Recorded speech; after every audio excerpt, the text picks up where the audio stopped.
നമസ്കാരം. ഡസ്റ്റിന്റെ അടുത്ത് നിൽക്കുന്ന നടാഷ തിരിഞ്ഞ് ഡാലിയോട് ചോദിച്ചു, ഡാലിയ ഇപ്പൊ എന്ത് പറയുന്നു? ഡാലിയ നിക്കോൾസൺ യഥാർത്ഥത്തിൽ ഡസ്റ്റിനും കൂടി ആ സ്റ്റേജിലേക്ക് വന്നപ്പോ ഒന്നും പറയാനാകാതെ നിശ്ചലയായി നിൽക്കുകയാണ്. അവളുടെ കണ്ണുകൾ നടാഷയിലും അതുപോലെ ഡസ്റ്റിലും അങ്ങനെ പതിപ്പിച്ചു വെച്ചിരിക്കുകയാണ്. അപ്പോഴാണ് നടാഷയുടെ ആ ചോദ്യം ഉണ്ടായത്. ഒരു നിമിഷം ഒന്ന് പതറിയെങ്കിലും ഡാലിയ നടാഷയോട് പറഞ്ഞു, മിസ് ഹാർമൺ ഇതിനകത്ത് ഇടപെടുന്നില്ലെങ്കിൽ എനിക്കിപ്പോഴും കോൺഫിഡൻസ് ഉണ്ട്, ക്രിസ് ഡസ്റ്റിനെ തോൽപ്പിക്കുക തന്നെ ചെയ്യും. ഡാലിയയുടെ ആ അഭിപ്രായത്തിന് നടാഷ ചിരിച്ചുകൊണ്ടാണ് മറുപടി പറഞ്ഞത്. ഡാലിയ, നിനക്ക് ഇപ്പോഴും ഡസ്റ്റിന്റെ വില മനസ്സിലായിട്ടില്ല. ഡസ്റ്റിന് യഥാർത്ഥത്തിൽ എന്റെ സഹായമൊന്നും വേണ്ട. ഡസ്റ്റിൻ ശരിക്കും കഴിവുള്ള ആളാണ്. നടാഷ പറഞ്ഞു നിർത്തിയതും ഡാലിയുടെ മറുപടി വന്നു, അതെ, ഒരു പഴഞ്ചൊല്ലുണ്ട്, സ്നേഹത്തിന് കണ്ണില്ല. സ്നേഹിക്കുന്ന ആളിൽ ഇല്ലാത്തത് പലതും കാണുക സ്വാഭാവികമാണ്. ഒരു വല്ലാത്തൊരു സ്റ്റേറ്റ്മെന്റ് ആണ് ഇപ്പൊ ഡാലിയ നിക്കോൾസൺ പറഞ്ഞത്. നടാഷ ഹാർമണ് ഡസ്റ്റിൻ റിയാസിനെ ഇഷ്ടമാണെന്നും അതുകൊണ്ട് ഡസ്റ്റിനിൽ പല കഴിവുകളും ആരോപിക്കുകയാണ് നടാഷ. ഡസ്റ്റിനിൽ ഇല്ലാത്ത കഴിവുകളാണ് നടാഷ ഉണ്ടെന്ന് കരുതുന്നത്. ഡാലിയുടെ ആ സ്റ്റേറ്റ്മെന്റ് വല്ലാത്തൊരു കൗതുകം നടാഷയിൽ ഉണ്ടാക്കി. നടാഷ ഡാലിയോട് പറഞ്ഞു, ഡാലിയ, തർക്കിക്കാൻ ഞാനില്ല. രത്നത്തിന്റെ വില അത് കൈവശം ഉണ്ടായിരുന്ന വ്യക്തിക്ക് മനസ്സിലായില്ലെങ്കിൽ പിന്നെ എന്താ ഇപ്പൊ പറയുക? ആ ഡാലിയ, പിന്നെ ഒരു കാര്യം, ഞാനേ പുറത്തേക്ക് നീങ്ങുകയാണ്. എനിക്ക് വേറെ ചില കാര്യങ്ങളുണ്ട്, കമ്പനി കാര്യങ്ങൾ. ഈ നിമിഷം മുതൽ ഡാലി നോക്കുക, എമറാൾഡ് മാൻഷൻ എന്ന ആ ബിൽഡിംഗ് പൂർണ്ണമായും ഡാലിയ നിക്കോൾസൺ, നടാഷ ഹാർമൺ ടീമിന്റെ പുതിയ ബിസിനസിന് വേണ്ടി നീക്കി വെച്ചിരിക്കുന്നതാണ്. ആ ബിൽഡിംഗിൽ ബിസിനസ്സുമായി ബന്ധപ്പെട്ട ബാക്കി കാര്യങ്ങളൊക്കെ ചെയ്യാൻ ഡാലിയെ ചുമതലപ്പെടുത്തിയിട്ട് നടാഷ ഹാർമൺ ഡസ്റ്റിന്റെ കയ്യിൽ പിടിച്ച് ആ സ്റ്റേജിലൂടെ പുറത്തേക്ക് നടന്നു. സ്റ്റേജിൽ നിന്ന് നടാഷ ഡസ്റ്റിനുമായി മുന്നോട്ട് നടക്കുമ്പോൾ തന്റെ വിലപ്പെട്ട എന്തോ ഒന്ന് നടാഷ പറിച്ചെടുത്തുകൊണ്ട് പോകുന്ന ഒരു ഫീലാണ് ഡാലിക്ക് ആ നിമിഷത്തിൽ ഉണ്ടായത്. അവൾക്ക് എന്താണെന്ന് തിരിച്ചറിയാൻ കഴിയാത്ത ഒരു പെയിൻ അനുഭവപ്പെടുകയാണ്. ശരിക്കും അനവധി സൂചികൾ കൊണ്ട് നെഞ്ചിലേക്ക് കുത്തുന്ന പോലുള്ള ഒരു ഫീലാണ് ഡാലിക്ക് ആ നിമിഷം അനുഭവപ്പെട്ടത്. ഡാലിയ ലേശം അസ്വസ്ഥതയോടെ ആ ജോഡിയെ അങ്ങനെ നോക്കുമ്പോൾ ക്രിസ് നോളൻ സ്റ്റേജിന് അടുത്തേക്ക് വന്നു. നടാഷയും ഡസ്റ്റിനും കൂടി പടിക്കെട്ടുകൾ ഇറങ്ങി താഴേക്ക് വരുമ്പോൾ നടാഷയെ പരിചയപ്പെടാൻ വേണ്ടിയാണ് ക്രിസ് നോളൻ അവിടേക്ക് വന്നത്. ക്രിസ് നോളൻ മുഖത്ത് നല്ലൊരു ചിരിയൊക്കെ വരുത്തി ആ സ്റ്റെപ്പിന്റെ അറ്റത്തങ്ങനെ നിൽക്കുകയാണ്. ഡസ്റ്റിനെ കൈ പിടിച്ചുകൊണ്ട് അവിടേക്ക് വന്ന നടാഷയെ കണ്ടതും ക്രിസ് അഭിസംബോധന ചെയ്തു, നടാഷ. അത് കേട്ടതും അയാളെ നോക്കുപോലും ചെയ്യാതെ നടാഷ ക്രിസിനോട് പറഞ്ഞു, ഗെറ്റ് ലോസ്, വഴി മാറട എന്ന് ക്രിസിനോട് നടാഷ വ്യക്തമായി പറഞ്ഞതാണ്.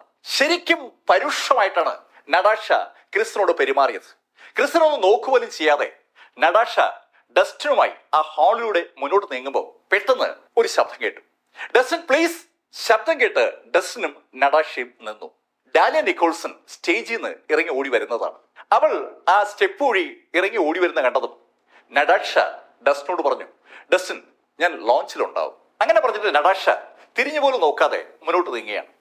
ഡസ്റ്റിൻ റൈസ് ലോഞ്ചിലേക്ക് നീങ്ങുന്ന നടാഷയെ നോക്കിയിട്ട് തിരിഞ്ഞപ്പോ ഡാലിയ അടുത്തെത്തി.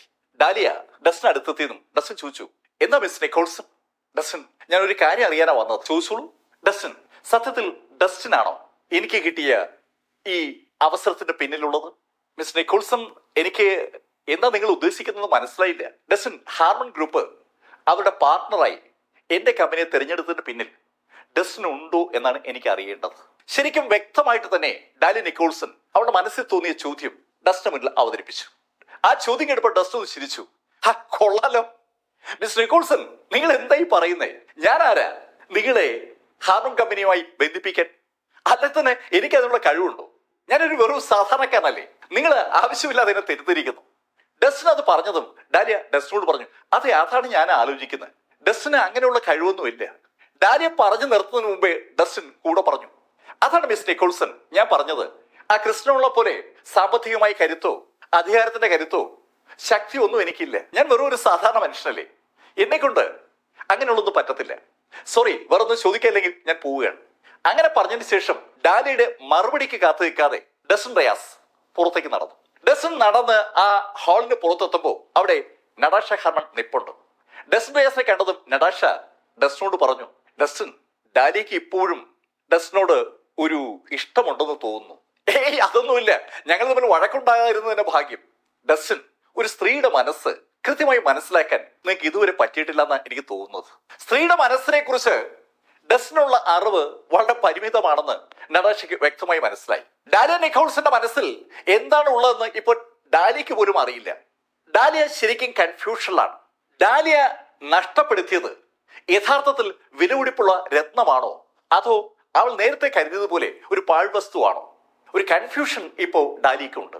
ഡാലിയുടെ ആക്ഷൻസ്, ഡാലിയുടെ സംഭാഷണം ഒക്കെ അത് വിളിച്ചു പറയുകയാണ്. നടാഷ അത് വളരെ വ്യക്തമായി തന്നെ മനസ്സിലാക്കിയിട്ടുണ്ട്. അതുകൊണ്ടാണ് നടാഷ ഡസ്റ്റിനോട് അങ്ങനെ പറഞ്ഞത്. സ്ത്രീയുടെ മനസ്സിൽ എന്താണ് ഉള്ളതെന്ന് തിരിച്ചറിയാനുള്ള കഴിവ് ഡസ്റ്റിന് ആയിട്ടില്ല.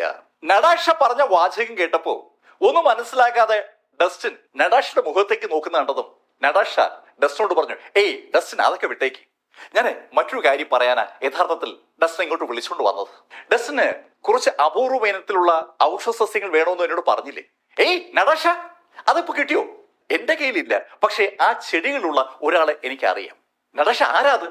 അതൊക്കെ ഉണ്ട്, ബാ. അങ്ങനെ പറഞ്ഞുകൊണ്ട് നടാഷ ഡസ്റ്റിനെ കൈ പിടിച്ച് മുന്നോട്ട് നടന്നു. രണ്ടാമത്തെ നിലയിലെ സ്വീകരണ മുറിയിലേക്കാണ് നടാഷ ഡസ്റ്റിനെ കൊണ്ട് ചെല്ലുന്നത്. എന്നാൽ ഈ സമയത്ത് ഹാളിൽ ക്രിസ് നോളൻ വല്ലാതെ അസ്വസ്ഥനാണ്.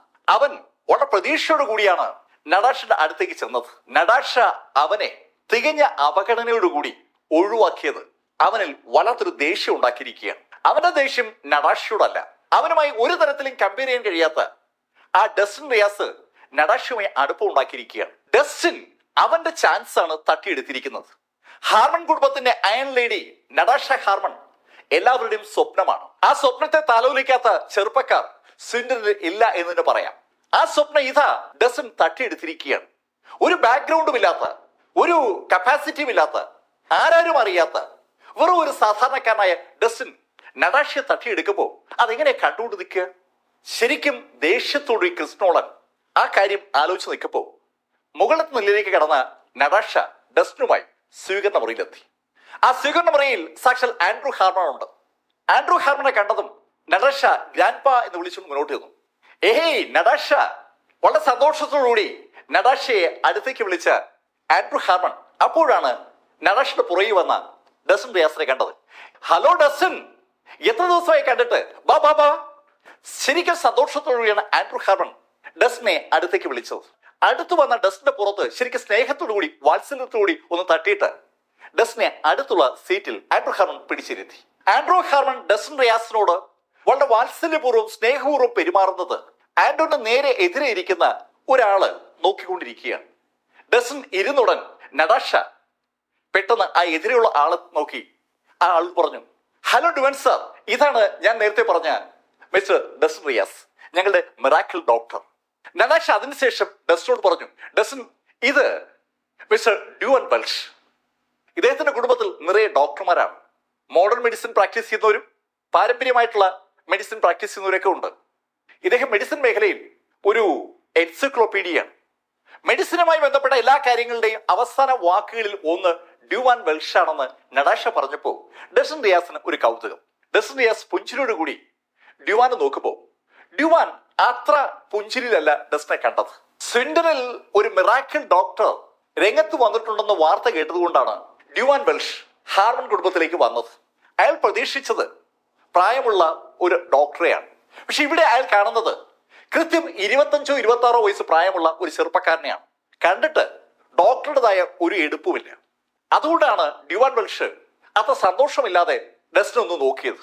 അങ്ങനെ നോക്കിയത് മാത്രമല്ല, ഡ്യൂവാൻ നടാഷയോട് പറയുകയും ചെയ്തു, ഇയാളെ കണ്ടിട്ട് വലിയ കപ്പാസിറ്റി എന്നുള്ള ഒരാളായിരിക്കും തോന്നുന്നില്ല, വല്ല തട്ടിപ്പ് പരിപാടിയായിരിക്കും ഇയാളുടെ കയ്യിലുള്ളത്.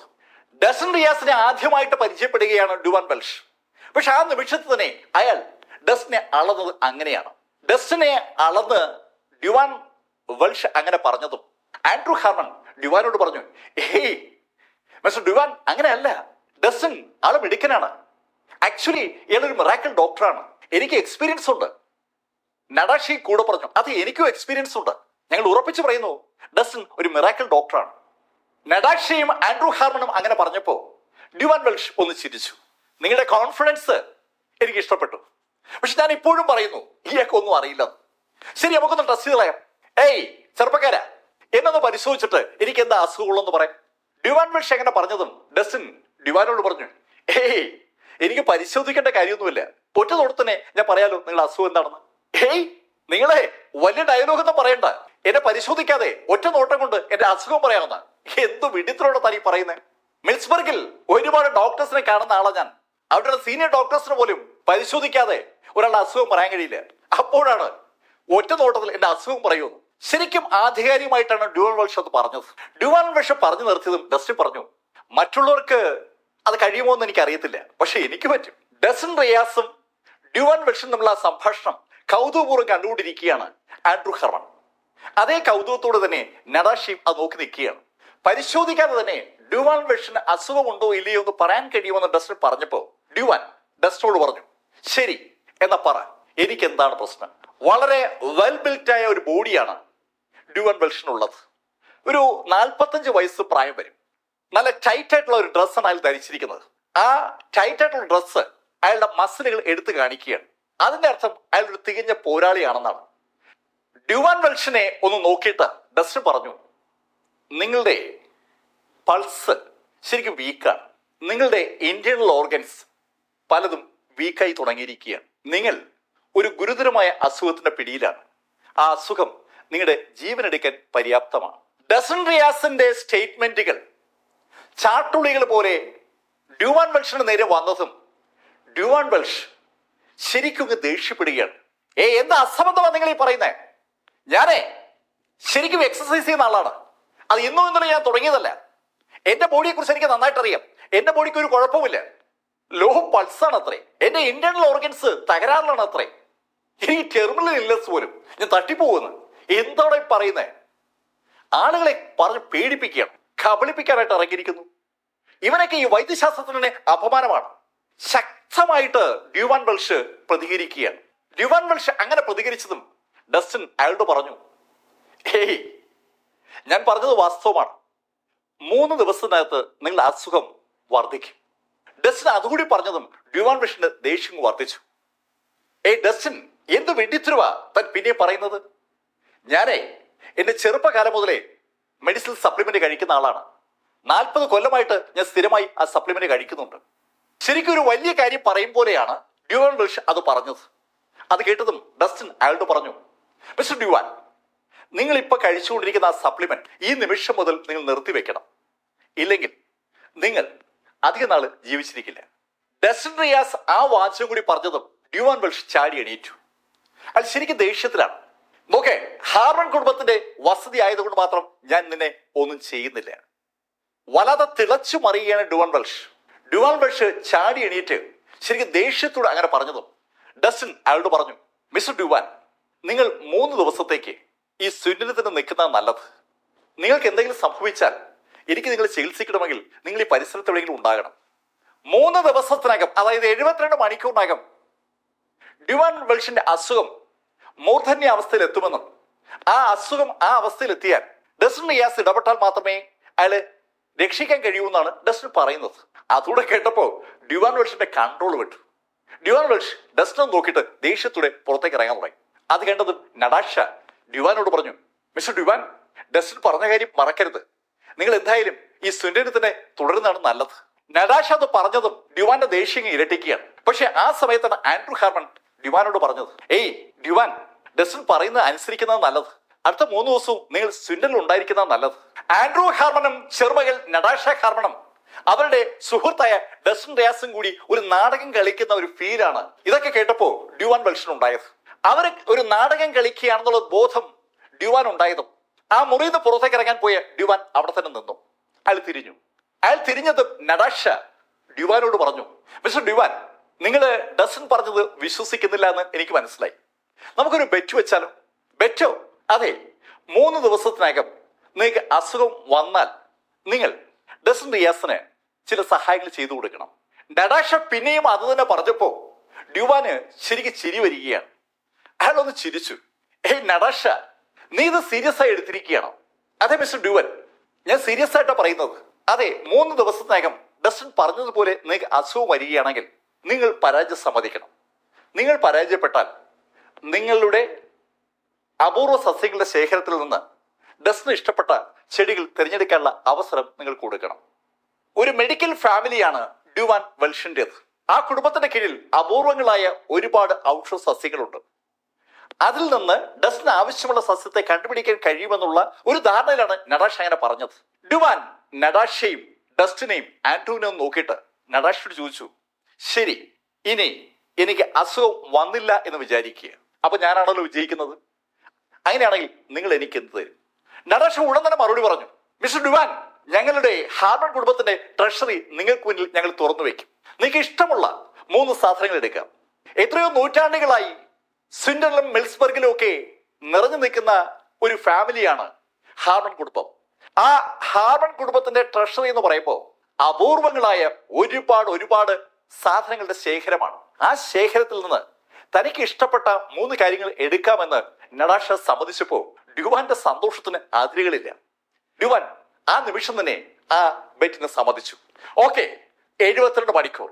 ഈ 72 മണിക്കൂറിനകം എനിക്ക് അസുഖം ഒന്നും വന്നില്ല എങ്കിൽ മിസ്റ്റർ ഡസ്റ്റിൻ റിയാസ് തോറ്റതായി നിങ്ങൾ സമ്മതിക്കണം. നടാഷ ഉടൻ പറഞ്ഞു, പിന്നെന്താ, ഞങ്ങൾ സമ്മതിച്ചിരിക്കുന്നു. നടാഷ സമ്മതിച്ചതും ഡ്യുവൻ ബഷ് നടാഷയോട് പറഞ്ഞു, നടാഷ, ഈ സമയത്ത് ഒരു കാര്യം കൂടി എനിക്ക് ഓർമ്മ വരികയാണ്. നടാഷ, നിന്റെ എൻഗേജ്മെന്റ് കഴിഞ്ഞതാണ് മിസ്റ്റർ ടൈലർ ഗ്രാൻറ്റുമായി. നീ ഇതുപോലുള്ള ചെറുപ്പക്കാരുമായിട്ട് അടുപ്പം കൂടി നടക്കുന്നത് ഗ്രാൻഡ് കുടുംബം അറിഞ്ഞാൽ അത് ചിലപ്പോൾ പ്രശ്നമാവും. ഡസ്റ്റിനുമായി നടാഷ അടുപ്പം ഉണ്ടാക്കുന്നത് ശരിയല്ല എന്ന് സൂചിപ്പിക്കുന്ന ശൈലിയിലുള്ള ഒരു സ്റ്റേറ്റ്മെന്റ് ആണ് ഇപ്പോൾ ഡ്യുവാൻ വെൽഷ് നടത്തിയത്. ഡ്യുവാൻ വെൽഷിന്റെ ആ സ്റ്റേറ്റ്മെന്റ് കേട്ടതും നടാഷ പറഞ്ഞു, ഏയ്, അതൊന്നും സാരമില്ല. അത് മാത്രമല്ല, ഞങ്ങളുടെ എൻഗേജ്മെന്റ് ഒന്നും കഴിഞ്ഞിട്ടില്ല. കുഞ്ഞുനാളിൽ വിവാഹത്തെക്കുറിച്ച് 2 കുടുംബം തമ്മിൽ സംസാരിച്ചുകൊണ്ടതല്ലേ ഉള്ളൂ. എനിക്കൊരു ഇഷ്ടവും മിസ്റ്റർ ടൈലർ ഗ്രാൻഡിനോട് തോന്നിയിട്ടില്ല. അതുകൊണ്ട് തന്നെ എനിക്ക് ആ വിവാഹത്തിന് താല്പര്യമൊന്നുമില്ല. ഏയ് നടാഷ, നീ വിചാരിക്കും പോലെ കാര്യം നടക്കില്ലല്ലോ. ഗ്രാൻഡ് കുടുംബം ഒരു കാര്യം തീരുമാനിച്ചാൽ അത് നടക്കും. ഡ്യുവാൻ വെൽഷിന് ഗ്രാൻഡ് കുടുംബത്തെ കുറിച്ച് നന്നായിട്ട് അറിയാം. അതുകൊണ്ടാണ് അദ്ദേഹം അങ്ങനെ പറഞ്ഞത്. അത് കേട്ടത് നടാഷ പറഞ്ഞു, ടൈലർ ഗ്രാൻഡിനോട് ഞാൻ കാര്യങ്ങൾ പറഞ്ഞോളാം. ടൈലർ ഗ്രാൻഡ് ഞങ്ങൾക്ക് പ്രശ്നമൊന്നും ആവില്ല. അതെ, ടൈലർ ഗ്രാൻഡ് നിങ്ങൾക്ക് പ്രശ്നമാകില്ല. പക്ഷേ നടാഷ, നിന്റെ ഈ കൂടെയുള്ള ചെറുപ്പക്കാരന്റെ കേസിൽ എനിക്ക് അങ്ങനെ തോന്നുന്നില്ല. അവനെ ടൈലർ വെച്ചേക്കാനുള്ള സാധ്യത കുറവാണ്. അങ്ങനെ പറഞ്ഞതിന് ശേഷം ഡ്യുവാൻ വെൽഷ് ആ മുറിയിൽ നിന്ന് പുറത്തേക്ക് ഇറങ്ങി. ഡ്യുവാൻ വെൽഷ് ആ മുറിയിൽ നിന്ന് പുറത്തേക്ക് ഇറങ്ങിയെന്ന് ഉറപ്പായതും ആൻഡ്രൂ ഹാർമൺ നടാഷയോട് പറഞ്ഞു, നടാഷ, ഡ്യുവാൻ പറഞ്ഞത് ശരിയായൊരു പോയിന്റാണ്. ആ ഗ്രാൻഡ് കുടുംബത്തിന് അങ്ങനെ എളുപ്പം കൈകാര്യം ചെയ്യാൻ കഴിയില്ല. ഗ്രാൻഡ് പാ അതിനെക്കുറിച്ച് ആലോചിച്ച് പേടിക്കണ്ട. എനിക്കറിയാം ആ ഗ്രാൻഡ് കുടുംബത്തിന് എങ്ങനെ കൈകാര്യം ചെയ്യണമെന്ന്. നടാഷയെ ഒരു നിമിഷം നോക്കിയിട്ട് ഡസ്റ്റിൻ നടാഷയോട് ചോദിച്ചു, മിസ് നടാഷ, എന്തേ ടൈലർ ഗ്രാൻഡിന് വിവാഹം കഴിക്കാൻ ഒരു മടി? ഡസ്റ്റിൻ, നമുക്ക് ഒരാളോട് ഇഷ്ടം തോന്നിയാലല്ലേ അയാളെ വിവാഹം കഴിച്ചുകൊണ്ട് കാര്യമുള്ളൂ. എനിക്ക് ഈ പറഞ്ഞ ടൈലർ ഗ്രാൻഡിനോട് ഒരു ഇഷ്ടവും തോന്നിയിട്ടില്ല. ഡസ്റ്റിൻ റിയാസിനോട് ടൈലർ ഗ്രാൻഡിനെ കുറിച്ച് നടാഷ ഹാർമൺ പറയുന്നത് മുത്തച്ഛനായ ആൻഡ്രൂ ഹാർമൺ കേട്ടുകൊണ്ടിരിക്കുകയാണ്. അയാൾക്ക് ഏറെ ഇഷ്ടമുള്ള grand ഡോട്ടറാണ്, ചെറുമകളാണ് Natasha Harman. Andrew ഹാർമണും Natasha ഹാർമണും Dustin റിയാസും കൂടി അങ്ങനെ സംസാരിച്ചുകൊണ്ടിരിക്കുമ്പോൾ ഒരു ജോലിക്കാരൻ ആ മുറിയിലേക്ക് വന്നു. മിസ് നടാഷ, മിസ്റ്റർ ഹമ്മർ കാണാൻ കാത്തിരിക്കുന്നു. ഹമ്മറുടെ പേര് കേട്ടതും നടാഷ ജോലിക്കാരോട് പറഞ്ഞു, ഓക്കെ, അവരെ വിസിറ്റേഴ്സ് റൂമിൽ എടുത്ത്. അങ്ങനെ പറഞ്ഞതിന് ശേഷം മുത്തച്ഛനോട് യാത്ര പറഞ്ഞ് നടാഷ ഡസ്റ്റിനുമായി ആ മുറിയിൽ നിന്ന് പുറത്തിറങ്ങി. ആ മുറിയിൽ നിന്ന് പുറത്തിറങ്ങിയതും ഡസ്റ്റിനോടായി നടാഷ പറഞ്ഞു, ഡസ്റ്റിൻ, എന്റെ കൂടെ എന്റെ പുറകെ നിന്നോളണം, എന്റെ ബോഡി ഗാർഡായി. നടാഷ ഹാർമണും ഡസ്റ്റിൻ റിയാസും കൂടി വളരെ ശ്രദ്ധിച്ച് പ്ലാൻ ചെയ്ത ഒരു ഇനാഗുറേഷൻ പ്രോഗ്രാമാണ് അന്ന് രാവിലെ നടന്നിരിക്കുന്നത്. ആ ഇനാഗുറേഷൻ പ്രോഗ്രാമിലേക്ക് ഇൻവിറ്റേഷൻ കാർഡുകൾ അയച്ചു തുടങ്ങിയപ്പോൾ അവർ ബോധപൂർവം സെലക്ട് ചെയ്ത 2 പേരുകൾ, ഒന്ന് എഡ്വിൻ ഹമ്മറും മറ്റൊന്ന് ലാസൻ ഫ്ലച്ചറുമാണ്. അതിന്റെ കാരണം ഹാർമൺ കുടുംബത്തിൽ കഴിഞ്ഞ കുറച്ച് ദിവസങ്ങളായി നടന്ന കാര്യങ്ങളാണ്. ആദ്യം ആ കുടുംബത്തിന്റെ കാരണവരായ ആൻഡ്രൂ ഹാർമണ് വിഷബാധയേറ്റു. രണ്ടാമത് അയൺ ലേഡി എന്നറിയപ്പെടുന്ന നടാഷ ഹാർമണെ തട്ടിക്കൊണ്ടുപോകാൻ ട്രെവർ സ്പാനറുടെ ടീം അംഗങ്ങൾ എത്തി. മൂന്നാമത് നടാഷയ്ക്ക് ഒരു ഫംഗ്ഷനിൽ വെച്ച് വിഷബാധയേറ്റു. ഈ 3 സംഭവങ്ങൾക്കും പിന്നിൽ ഹമ്മർ കുടുംബത്തിന് ബന്ധമുണ്ടെന്ന് വ്യക്തമായ ധാരണ നടാഷയ്ക്കുണ്ട്. നടാഷയും ഡസ്റ്റിനും അത് ചർച്ച ചെയ്തതാണ്. ഹമ്മർ കുടുംബത്തിന്റെ കാരണവരായ എഡ്വിൻ ഹമ്മർക്ക് വേണ്ടി ഈ കാര്യങ്ങളൊക്കെ ചെയ്തത് അയാളുടെ വലങ്കൈയായ ലാസൻ ഫ്ലച്ചർ ആണെന്നുള്ള ഒരു വ്യക്തമായ ധാരണ നടാഷയ്ക്കുണ്ട്. അതുകൊണ്ടാണ് ലാസൻ ഫ്ലച്ചറെ ആ മീറ്റിംഗിലേക്ക് ഇൻവൈറ്റ് ചെയ്തത്. ഹമ്മർക്കൊപ്പം ലാസൻ ഫ്ലച്ചർ ഉണ്ടാകുമെന്ന് വ്യക്തമാണ്.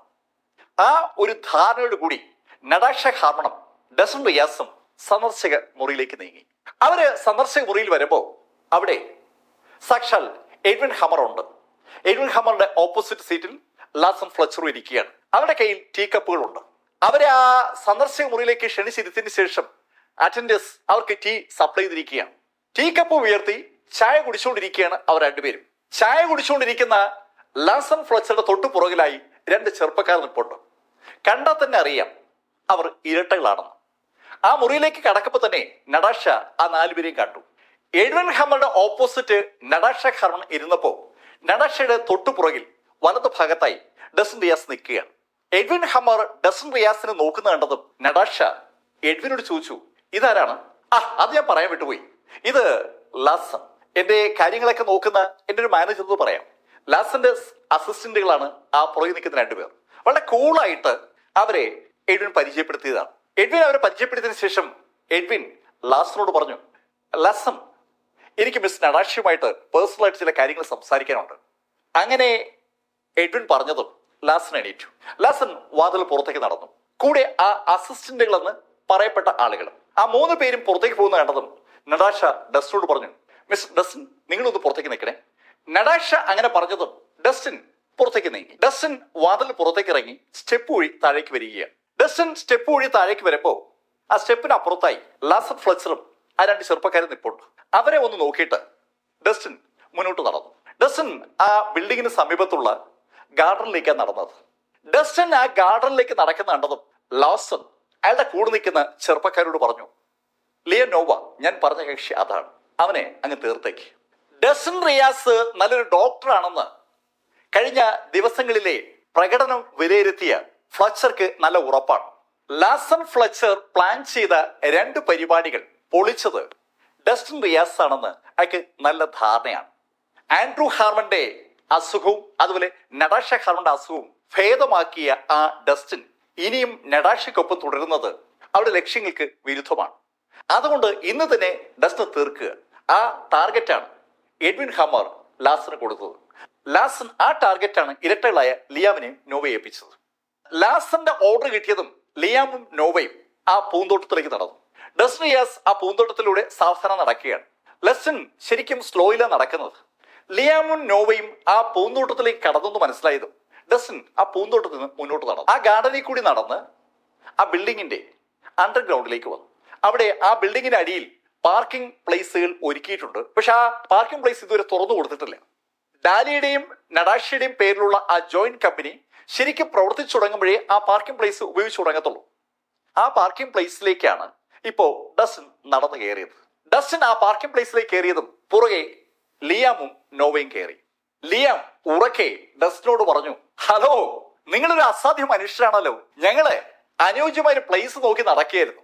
നിങ്ങൾ തന്നെ ഇങ്ങോട്ട് കയറി, എന്തായാലും നന്നായി. അത് കേട്ടത് ഡസ്റ്റൻ അവർ നോക്കി ചിരിച്ചു. നിങ്ങള് ഇരയെ പിടിക്കാൻ ഇറങ്ങിയതാണെന്ന് ഞാൻ മനസ്സിലായി. പക്ഷെ ഇര ഒരു ഇരപിടിയനാകുന്നതിനെ കുറിച്ച് കേട്ടിട്ടുണ്ടോ? ഡസ്റ്റൻ ചോദ്യം കേട്ടപ്പോ ആ 2 പേര് ആദ്യം ഒന്ന് സ്ട്രക്കായെങ്കിലും പിന്നെ 2 പേര് ചിരിച്ചു. എന്താ, നിങ്ങളൊരു ഇരപിടിയനാണെന്നാണോ പറയുന്നത്? അങ്ങനെ ആ 2 പേരും പറഞ്ഞതും പെട്ടെന്ന് ചില ശബ്ദങ്ങൾ കേട്ടു.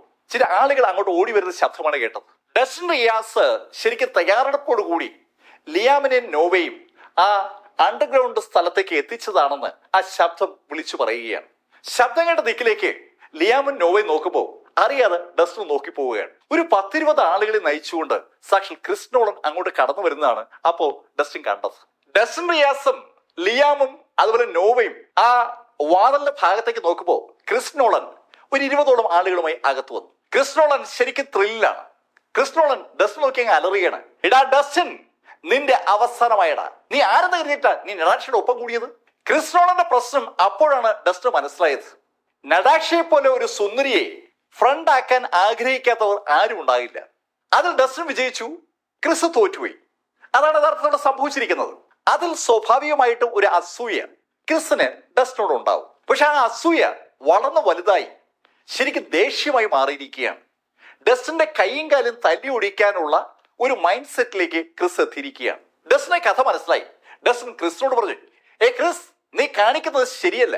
ഡസ്റ്റൻ അത് പറഞ്ഞതും ക്രിസ് അയാളുടെ കൂടെയുള്ള ഗുണ്ടകളോട് പറഞ്ഞു, അവന്റെ വാചകമൊന്നും നോക്കണ്ട, അടിച്ചു പിടിക്കവനെ. ഇത്രയും നേരം നിശബ്ദരായിരുന്ന ലിയാമും നോവയും പെട്ടെന്ന് ഇടപെട്ടു. എന്താ ഇത്, നിങ്ങൾ ആരാ? അങ്ങനെ പറഞ്ഞുകൊണ്ട് ലിയാമും നോവയും ഡസ്റ്റനും ക്രിസിനും ഇടയിലേക്ക് കയറി. ഡസ്റ്റിന്റെ ഗുണ്ടകളാണ് ലിയാമും നോവയെന്ന് മനസ്സിലാക്കിയ ക്രിസ് അയാളുടെ ഗുണ്ടകളോട് പറഞ്ഞു, യവന്മാരെ അടിച്ചോടിക്ക്. കേൾക്കേണ്ട താമസം ആ 20 ടീം ലിയാമിനും നോവയ്ക്ക് നേരെ കുതിച്ചു. പക്ഷെ 2 മിനിറ്റ്, ആ 2 മിനിറ്റ് കഴിഞ്ഞപ്പോ ക്രിസ് നോളൻ ഏതാണ്ട് ചുവന്റെ ഭാഗത്തേക്ക് ചേർന്ന് നിൽക്കുകയാണ്. അയാൾക്ക് തൊട്ടു മുമ്പിൽ കണ്ട കാര്യങ്ങൾ വിശ്വസിക്കാൻ പറ്റുന്നില്ല. അയാളുടെ 20 ടീം തറയിലങ്ങ് കിടക്കുകയാണ്. ആ ഇരട്ടകൾ ആ 20 പേരെ ഇടിച്ച് തറ പറ്റിച്ചിരിക്കുകയാണ്. ഭയന്നുപോയ ക്രിസ് നോളൻ തിരിഞ്ഞൊരൊറ്റ ഓട്ടം.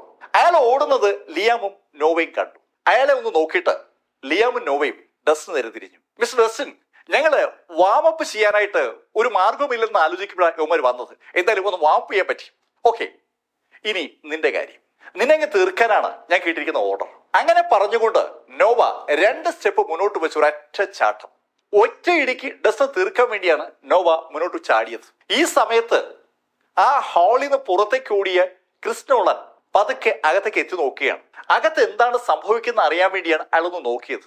അങ്ങനെ നോക്കാനുള്ള കാരണം അയാളുടെ ഗുണ്ടകളെ ഇടിച്ചിട്ട ആ ഇരട്ടകൾ പറഞ്ഞ ഒരു വാചകമാണ്. അവരും ഡസ്റ്റിനെ നോട്ടമിട്ടാണ് അവിടെ വന്നതെന്ന് ഇടയ്ക്ക് ഒരു വാചകം പറഞ്ഞതായി ക്രിസ് നോളൻ കേട്ടിരുന്നു. ആ വാചകം അയാളുടെ മനസ്സിലേക്ക് വന്നപ്പോഴാണ് അയാൾ തിരിച്ചു ഓടി വന്നത്. ഇപ്പോൾ അയാൾ കാണുന്നത് നോവ ചാടി ഉയർന്ന് ഡസ്റ്റിനെ ഇടിക്കുന്നതാണ്. നോവയുടെ കൈ ഡസ്റ്റിന്റെ മുഖത്തിന് നേരെ വരുന്നത് ക്രിസ് നോളൻ കൃത്യമായി കണ്ടു. പക്ഷെ അടുത്ത നിമിഷത്തിൽ ക്രിസ് നോളൻ കാണുന്നത് നോവ ചുവരിൽ ചേർന്ന് നിൽക്കുന്നതാണ്. നോവയുടെ കഴുത്തിൽ ഡസ്റ്റിന്റെ കൈയുണ്ട്. ഡസ്റ്റിൻ നോവയെ ചുവരിൽ ചേർത്ത് ഇങ്ങനെ ഉയർത്തുകയാണ്. എന്താണ് യഥാർത്ഥത്തിൽ സംഭവിച്ചത് ക്രിസ് നോളനും ഒരു പിടിയില്ല, ലിയാമിനും ഒരു പിടിയില്ല, താഴെ കിടക്കുന്ന ഗുണ്ടകൾക്ക് ഒരു പിടിയില്ല. നോവ ശരിക്കും അന്ധമിട്ടിരിക്കുകയാണ്. അവൻ അതിശക്തമായി ഡസ്റ്റിന്റെ മുഖത്തേക്ക് ഇടിച്ചതാണ്. ആ ഇടി ഡസ്റ്റിന്റെ മുഖത്തേക്ക് വന്നപ്പോ ഡസ്റ്റിൻ ഒന്ന് ഒഴിഞ്ഞു മാറിയെന്ന് മാത്രമല്ല നോവയുടെ കഴുത്തി പിടിക്കുകയും ചെയ്തു. ഒറ്റ കൈകൊണ്ട് നോവയുടെ കഴുത്തി പിടിച്ച ഡസ്റ്റിൻ ആ ഒറ്റ കൈകൊണ്ട് തന്നെ നോവയെ ചുവരിലേക്ക് ഒരൊറ്റ ഇടി ഇടിക്കുകയായിരുന്നു. ആ ഇടിയിൽ ചുവരിൽ നോവയുടെ ഒരു രൂപം വന്നിട്ടുണ്ട്. ആ ചുവരൊന്ന് കുലുങ്ങിയിരിക്കുകയാണ്. നോവയ്ക്ക് വളരെ വ്യക്തമായി ഒരു കാര്യം മനസ്സിലായി. അവന്റെ ഉള്ളിൽ പലതും പൊട്ടിയിരിക്കുകയാണ്. രക്തം വായിലൂടെയും മൂക്കിലൂടെയും പുറത്തേക്ക് വന്നു തുടങ്ങി. ഈ കാഴ്ച ലിയാമും കണ്ടു. സഹോദരനായ നോവയെ ചുവരിലേക്ക് ചേർത്ത് പിടിച്ചിരിക്കുന്ന കണ്ട ലിയാം നിന്ന സ്ഥലത്ത് നിന്ന് മുന്നോട്ട് കുതിക്കുകയും അതിശക്തമായി ഡസ്റ്റിന്റെ മുതിലിടിക്കുകയും ചെയ്തു. ലിയാമിന് സംഭരിക്കാൻ കഴിയുന്ന മുഴുവൻ ശക്തിയുമെടുത്താണ് ലിയാം ഡസ്റ്റിന്റെ പുറകിൽ ഇടിച്ചത്. ഡസ്റ്റിന്റെ പുറകിൽ ഇടിച്ച ആ നിമിഷത്തിൽ ഒരു കറണ്ട് ലിയാമിന്റെ ശരീരത്തിലൂടെ കടന്നു പോകുന്ന പോലെ ഒരു ഫീല് ലിയാമിനുണ്ടായി. അതിശക്തമായി ലിയാം ഡസ്റ്റിന്റെ പുറകിൽ ഇടിച്ചതാണ്. പക്ഷെ അടുത്ത നിമിഷത്തിൽ ലിയാം കാണുന്നത് അവൻ ഡസ്റ്റിൽ നിന്ന് കുറച്ച് അടി പുറകിൽ നിൽക്കുന്നതാണ്. അവന്റെ ദേഹം മുഴുവൻ വിറയ്ക്കുന്നുണ്ട്. അവന്റെ ശരീരത്തിനകത്ത് എന്തൊക്കെയോ പൊട്ടിയൊരു ഫീലുമുണ്ട്. വായ്ക്കകത്ത് നിന്ന് കട്ടയ്ക്ക് ചോര പുറത്തേക്ക് വന്നു. ലിയാമിന് വിശ്വസിക്കാൻ പറ്റുന്നില്ല. എന്താണ് സംഭവിച്ചത് അവനൊരു പിടിയുമില്ല. പക്ഷെ അവന്റെ കൈയും കാലും വിറയ്ക്കുന്നത് അവന് നന്നായിട്ട് അറിയാം. താൻ ഇടിച്ചത് ഒരു മോൺസ്റ്ററെയാണ്. ശരിക്കും ഒരു ചെകുത്താന്റെ പുറത്ത് താൻ ഇടിക്കുകയായിരുന്നു. അങ്ങനെ തോന്നൽ ഇപ്പൊ ലിയാമിനുണ്ട്. ലാസൻ ഫ്ലച്ചർ ഡസ്റ്റിനെ കുറിച്ച് ഒരു വിവരണം അവർക്ക് കൊടുത്തിട്ടുണ്ടായിരുന്നു. ഡസ്റ്റിൻ അത്ര കപ്പാസിറ്റി ഉള്ള ആളല്ല എന്നാണ് ആ വിവരണം. പക്ഷെ ഇപ്പോ ലിയാം ആകെപ്പാടെ അമ്പരം നിൽക്കുകയാണ്. ലിയാമിന്റെ അമ്പരപ്പ് കണ്ടതും നോവ ലിയാമിനോട് പറഞ്ഞു, ലിയാം രക്ഷപ്പെട്ടോ. തന്റെ സഹോദരൻ ലിയാം ഡസ്റ്റിനോട് എതിരിട്ടാൽ കൊല്ലപ്പെടുമെന്ന് നോവയ്ക്ക് ബോധ്യമായതിന്റെ അടിസ്ഥാനത്തിലാണ് നോവ അങ്ങനെ പറഞ്ഞത്. നോവയുടെ കഴുത്തിൽ ഡസ്റ്റിന്റെ കൈയുണ്ട്. കൈ ഒന്ന് അയച്ചിട്ട് ഇതിനിടയിൽ ഡസ്റ്റിൻ നോവയുടെ ഒരു ചോദ്യം ചോദിച്ചിരുന്നു. ആരാണ് അവരെ അങ്ങോട്ട് അയച്ചതെന്നാണ് ഡസ്റ്റിൻ ചോദിച്ചത്. ആ ചോദ്യം പറയാൻ വേണ്ടി ഡസ്റ്റിൻ കൈ അയച്ചപ്പോഴാണ് നോവ ലിയാമിനോട് വിളിച്ചു പറഞ്ഞത് രക്ഷപ്പെട്ടോളാൻ. കാര്യത്തിന്റെ ഗൗരവം മനസ്സിലാക്കിയ ലിയാം പെട്ടെന്ന് ആ വാതിൽ വഴി പുറത്തേക്ക് ഓടി. ഈ കാഴ്ച ക്രിസ് നോളൻ കൃത്യമായി കണ്ടു. അവന്റെ പെരുവിരൽ മുതൽ തല വരെ വിറയ്ക്കുകയാണ്. ഡസ്റ്റിൻ റിയാസിനെ അടിച്ചിടാനായി അവൻ കൊണ്ടുവന്ന 20 പേരെയും നിഷ്പ്രയാസം തോപ്പിച്ച ആ ഇരട്ടകളെ സെക്കൻഡുകൾ കൊണ്ടാണ് ഡസ്റ്റിൻ ഇതാ ഇല്ലാതാക്കിയിരിക്കുന്നത്. വാതിൽ വഴി ഓടിപ്പോകുന്ന ലിയാമിന്റെ ഭാഗത്തേക്ക് ഡസ്റ്റിന്റെ കണ്ണൊന്ന് തിരിഞ്ഞതും ഡസ്റ്റിന് എന്തെങ്കിലും ചെയ്യാൻ കഴിയും മുമ്പ് നോവ അവന്റെ പോക്കറ്റിൽ നിന്ന് സൈനൈഡ് ഗുളിക എടുക്കുകയും വായിലേക്ക് ഇടുകയും കഴിച്ചു പൊട്ടിക്കുകയും ചെയ്തു. ആ നിമിഷം തന്നെ അവൻ കൊല്ലപ്പെട്ടു. അവൻ ആരാണ് അങ്ങോട്ട് അയച്ചതെന്നുള്ള ഡസ്റ്റിന്റെ ചോദ്യത്തിന് ഉത്തരം പറയാതിരിക്കാൻ വേണ്ടി അവൻ സ്വയം ജീവൻ ഒടുക്കിയിരിക്കുകയാണ്. അത് മനസ്സിലാക്കിയതും ഡസ്റ്റിൻ അവന്റെ കഴുത്തിൽ നിന്ന് കൈയെടുത്തു. ആ ബോഡി താഴേക്ക് വീണു. ഈ കാഴ്ച ക്രിസ് നോളൻ കണ്ടു. ശബ്ദമുണ്ടാക്കാതെ ക്രിസ് നോളൻ പതുക്കെ പുറകോട്ട് നീങ്ങി. അവന്റെ ദേഹം മുഴുവൻ വിറയ്ക്കുകയാണ്. അവൻ എതിരിട്ട ഡസ്റ്റിൻ അവന്റെ സങ്കല്പങ്ങൾക്ക് അപ്പുറമുള്ള ഒരു വ്യക്തിയാണെന്ന് ഒരു തോന്നൽ ക്രിസ് നോളന്റെ മനസ്സിൽ ആദ്യമായി പതിയുന്ന നിമിഷമാണ്. ഈ നിമിഷത്തിൽ മുകളിൽ രണ്ടാമത്തെ നിലയിൽ എഡ്വിൻ ഹമ്മർ നടാഷയോട് പറഞ്ഞു, നടാഷ, എനിക്ക് പോയിട്ട് ഒരു അത്യാവശ്യ കാര്യമുണ്ട്, ഞാൻ ഇറങ്ങിയാണ്. അയാൾ ധൃതിയിൽ ഇറങ്ങി. അയാൾ വാച്ചിൽ നിന്ന് നോക്കിയിട്ടാണ് അങ്ങനെ പറഞ്ഞത്. ഡസ്റ്റിൻ റിയാസിനെ ലോസൺ ഫ്ലെച്ചറും അയാളുടെ ശിഷ്യന്മാരും കൂടി കൊന്നു കാണും. അതിനുള്ള സമയം ആയിട്ടുണ്ട്. ഇനി കൂടുതൽ സമയം അവിടെ നിൽക്കുന്നത് ശരിയല്ല എന്ന് എഡ്വിൻ അറിയാം. അതുകൊണ്ടാണ് എഡ്വിൻ നടാഷയോട് യാത്ര പറഞ്ഞിറങ്ങിയത്. എഡ്വിൻ ആ രണ്ടാമത്തെ നിലയിൽ നിന്ന് താഴെ ഇറങ്ങി. പുറത്തെത്തുമ്പോൾ കാറിൽ ലാസൺ ഫ്ലെച്ചർ ഉണ്ട്. ലാസറെ കണ്ടതും എഡ്വിൻ ചോദിച്ചു, എന്തായി?